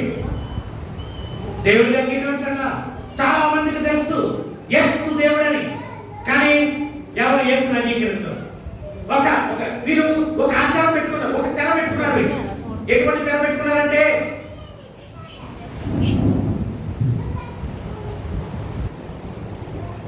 తెర పెట్టుకున్నారంటే ఆచారం, మతం, దేశం, రంగు, మాట, భాష, రకరకాల చిన్న అమాయకత్వం కదా ఇది. మనం ఎక్కడ వచ్చాం, మనకి ఎందుకు జీవిస్తున్నాము కూడా. ఆవిడ ఎప్పుడో మధ్యలో కలిసి నాకు భార్య. ఆవిడ ముందు ఎక్కడ పుట్టిందో కూడా.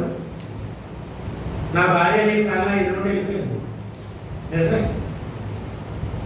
పెళ్ళి ఏం చేస్తుందో చాలాసార్లు తీసుకెళ్ళి నాకు తెలియదు. ఆ పోలిక సమయం వచ్చినప్పుడు మనం కలుసుకుంటాం. ప్రభు చాలాసార్లు మాట్లాడుతున్నాడు మీతో. ఆయన చాలా మీకు సమీపంగా ఉన్నాడు, దగ్గరగా ఉన్నాడు. ఆయన ఒక తెరస్టాప్లో ఉన్నాడు. కానీ దేవుడు నమ్మట్లేదు. దేవుడే అనిపిస్తుంది కానీ నమ్మరు.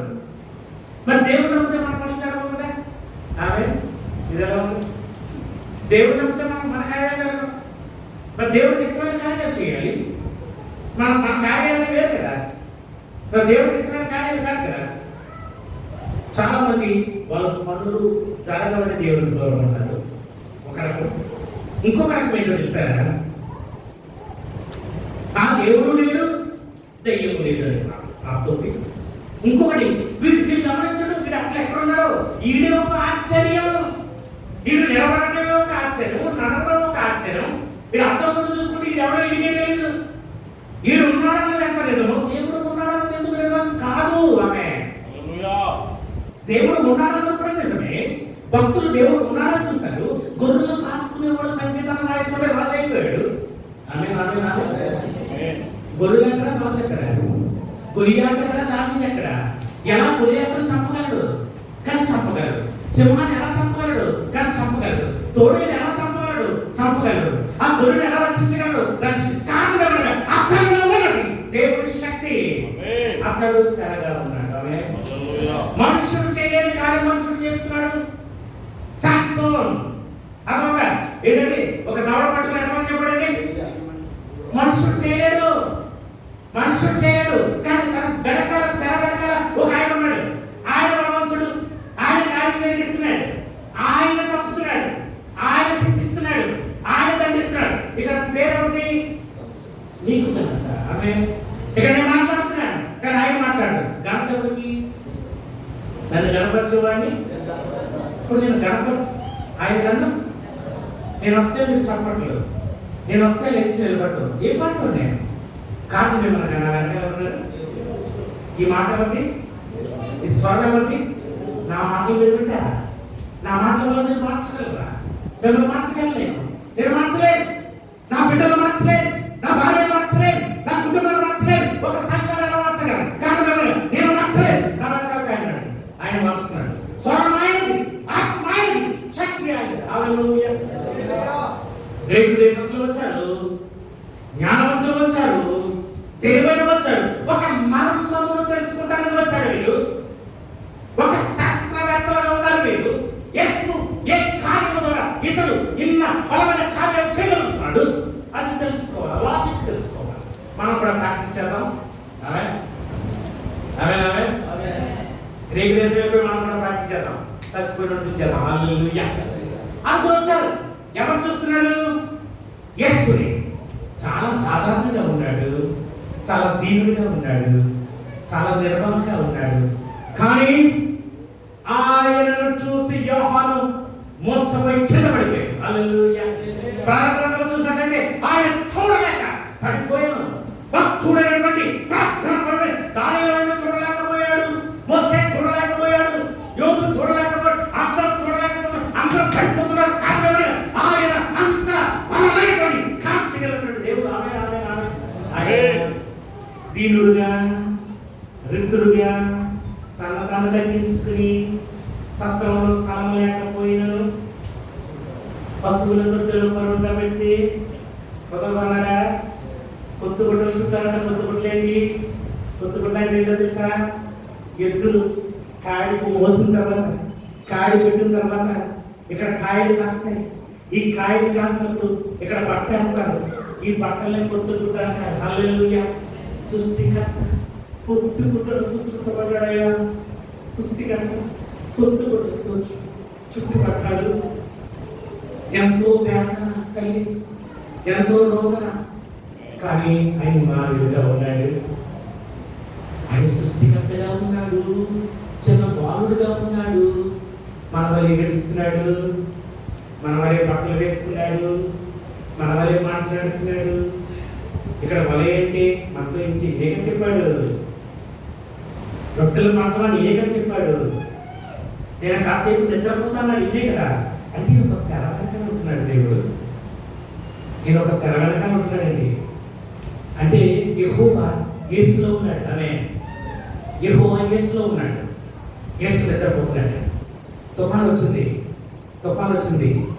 తుఫాన్ని కాలిని సర్వసాధారణమైన మనుషుడు దిండు కూడా లేకుండా చేయి పెట్టుకుని పడుకున్నవాడు. ఆమె మనం పడుకోవాలంటే దిండుగా నవ్వండి, దిండుగా దిండు లేకపోతే సృష్టికర్త ఇలా పడుతున్నాడు. గర్జించాడు, ఈయనకు సముద్రములో గాలి లోపడుచున్నవా? ఈయనెవరు అంటే మాస్క్ వేసుకున్నా, చర్మమును కప్పుకున్నా ఇమానుయేలు. ఇమానుయేలు శరీరం అనే తెరలో ఉన్నాడు. ఇలా ఆమె ఆమె ప్రియ దేవుడు వచ్చారు. కానీ యేసుని చూసి వెళ్ళిపోయారు. యేసులో ఎవరు చూడలేకపోయారు? వీళ్ళు క్రీస్తుని చూడలేకపోయారు. హల్లెలూయా. ఈరోజు చాలా మంది సంఘానికి వస్తున్నారు. వారు ఎంతసేపు కుటుంబం కుటుంబం కుటుంబం కావాలమ్మా, మీకు కుటుంబం ఉండాలి. దేవుని ప్లానింగ్ మంచి కుటుంబంగా మీరు ఉండాలి. కానీ నువ్వు ఆయన కోసం నువ్వేం చేయగలుగుతున్నావు? నేను ఒక తెరగా ఉపయోగించుకోవాలనుకుంటున్నాడు నీ కుటుంబాన్ని మార్చడానికి. ఆమె పిల్లలు గట్టిగా ఆలోచించండి, బెత్తం తీసుకొచ్చుకుంటాను. హల్లెలూయా. ఆయన మిమ్మల్ని ఒక తెరగా వాడుకుంటున్నాడు. ఒకవేళ నీ భర్త మారలేదేమో, ఓ చెల్లి నిన్ను ఒక తెరగా వాడుకోవాలని ఇష్టపడుతున్నాడు. ఒకవేళ నీ భార్య మారలేదేమో, ఓ భర్త నిన్ను ఒక తెరగా వాడడానికి ఇష్టపడుతున్నాడు. ఓ సంఘ కాపాలి, నీ సంఘంలో మార్పు లేదేమో, నిన్ను ఒక తెరగా వాడడానికి ఇష్టపడుతున్నాడు. అయితే నువ్వు ఏ తెరను ధరించుకుని ఉన్నావు? నువ్వు దేవుడి తెరను చుట్టుకుని ఉన్నావా, లేకపోతే వేరే తెర, వేరే లోపమా, వేరే ఆలోచన? నీ సంఘం ఎలా ఉంది? సంఘంలో సాక్ష్యం ఎలా ఉంది? ప్రియ దేవుని బిడ్డ, ప్రియ దేవుని బిడ్డ, ఆయన నీ వెనుక పని చేయడానికి ఆయన ఇష్టపడుతున్నాడు. హల్లెలూయా. గ్రీకు దేశస్తులు వచ్చారు కానీ వారు యేసు చూశారు కానీ యేసు ఎవరు చూడలేదని, క్రీస్తును చూడలేదు. ఎబ్రిల్ రాసిన పత్రికలో 1-6 చూసాం కదా. ఆయన కుమారుడు ద్వారా సమస్తమును ఆయన సృష్టించాడు. ప్రవక్తలందరూ మృతి పొందారు కానీ ఈయన కూడా మృతి పొందాడు. కానీ ఈయన తిరిగి లేచి ఉన్నాడు. దేవుల్లో కొన్ని లక్షణాలు ఉన్నాయండి. ఆయన నిత్యుడిగా ఉండేవాడుగా ఉన్నాడు. ఆయన ప్రేమించేవాడిగా ఉన్నాడు. దీర్ఘ శాంతం కలిగిన వాడిగా ఉన్నాడు. అవకాశాలు ఇచ్చేవాడిగా ఉన్నాడు. ఆయన నీలో ఉండేవాడిగా ఉన్నాడు. హల్లెలూయా. దేవదూతలను కూడా నీకు పరిచయం చేయడానికి ఆయన సిద్ధపరిచాడు. అంటే ఆయన నిన్ను ఎంతగా ప్రేమిస్తున్నాడు అన్నది నువ్వు తెలుసుకోవాలి. హల్లెలూయా. దేవుని మహిమ కలుగుగాక. ఆయన దేవదూతల కంటే ప్రాధాన్యత నీకు ఇచ్చి ఉన్నాడు. దేవదూతలు ఒకవేళ దేవుని యొక్క మరి దేవదూతలు అయినప్పటికీ కూడా వారు నీకు సహాయం చేయవారుగా వారిని ఉంచడానికి ఆయన ఇష్టపడుతున్నాడు. ఆయన భూలోకంలో నీతో సంచరించడానికి ఇష్టపడుతున్నాడు. పరలోకంలో పరిశుద్ధంగా విడిచిపెట్టి దేవ మనసు గల వారిగా ఉండడానికి ఆయన ఇష్టపడుతున్నాడు. నిన్ను లేవనెత్తడానికి ఆయన ఇష్టపడుతున్నాడు. ఆయన నీ కోసం బలపడడానికి ఇష్టపడుతున్నాడు. ఆయన నీలో ఉండడానికి ఇష్టపడుతున్నాడు. హల్లెలూయా. యేసు వారితో త్రాగాడు, తిన్నాడు, పడుతున్నాడు, నిద్రపోయాడు, బట్ట కట్టుకున్నాడు, అన్ని తెలుసు. ఇతను ఒట్టించిన వాడి కుమారుడే కదా అనుకున్నారు అందరూ. యేసు మనతో తిరిగిన వాడు కదా అనుకున్నారు అందరూ. యేసు మన పడవలో కూర్చున్న వాడు కదా అనుకున్నారు అందరూ. యేసు మనుషులతో తిరుగుతున్నాడు అనుకున్నారు అందరూ. కానీ యేసు రూపంలో ఇమానుయేలు తిరుగుతున్నాడు. ఆమేన్. యేసు రూపంలో యెహోవా తిరుగుతున్నాడు. హల్లెలూయా.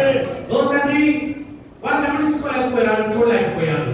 ప్రియ దేవుని బిడ్డ, పాత నిబంధనలో కనిపించే యెహోవా, పాత నిబంధనలో కనిపించే యెహోవా కొత్త నిబంధనలో కనిపించే ఆ యేసే. హల్లెలూయా. అందుకే యేసు ఏమంటున్నాడు తెలుసా?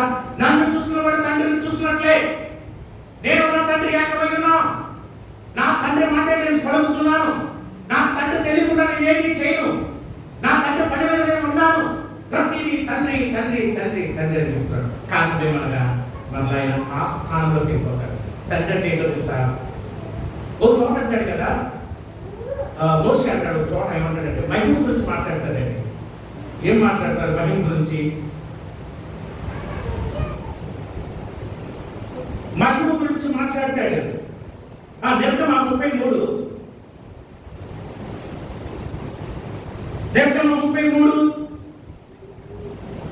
నేను త్వరగా వెళ్ళాలి, త్వరగా చెప్పాలి. 18 చదవండి. అతడు దయచేసి నీ మహిమను నాకు చూపమనగా, దయచేసి నీ మహిమను నాకు చూపమనగా దొరికిందా? ఆయన నా మంచితనమంతయు, ఇక్కడ దేవుడు చెప్తాడు. ఆయన చెప్తాడు మంచితనమంతయు నా మంచితనమంతయు ఎదుట కనపరచెదను. ఏంటి నా మంచితనమంతయు? నీ ఎదుట కనపరచెదను. నీ ఎదుట కనపరచెదను. యెహోవా నామమును, యెహోవా నామమును నీ ఎదుట ప్రకటించెదను. నీ ఎదుట ప్రకటించెదను. నేను కరుణించు వారిని, నేను కరుణించు వారిని కరుణించెదను. కరుణించెదను. ఎవరిని కరుణించెదను, ఎవరిని కరుణించెదను, వారి యందు కనికరపడెదను.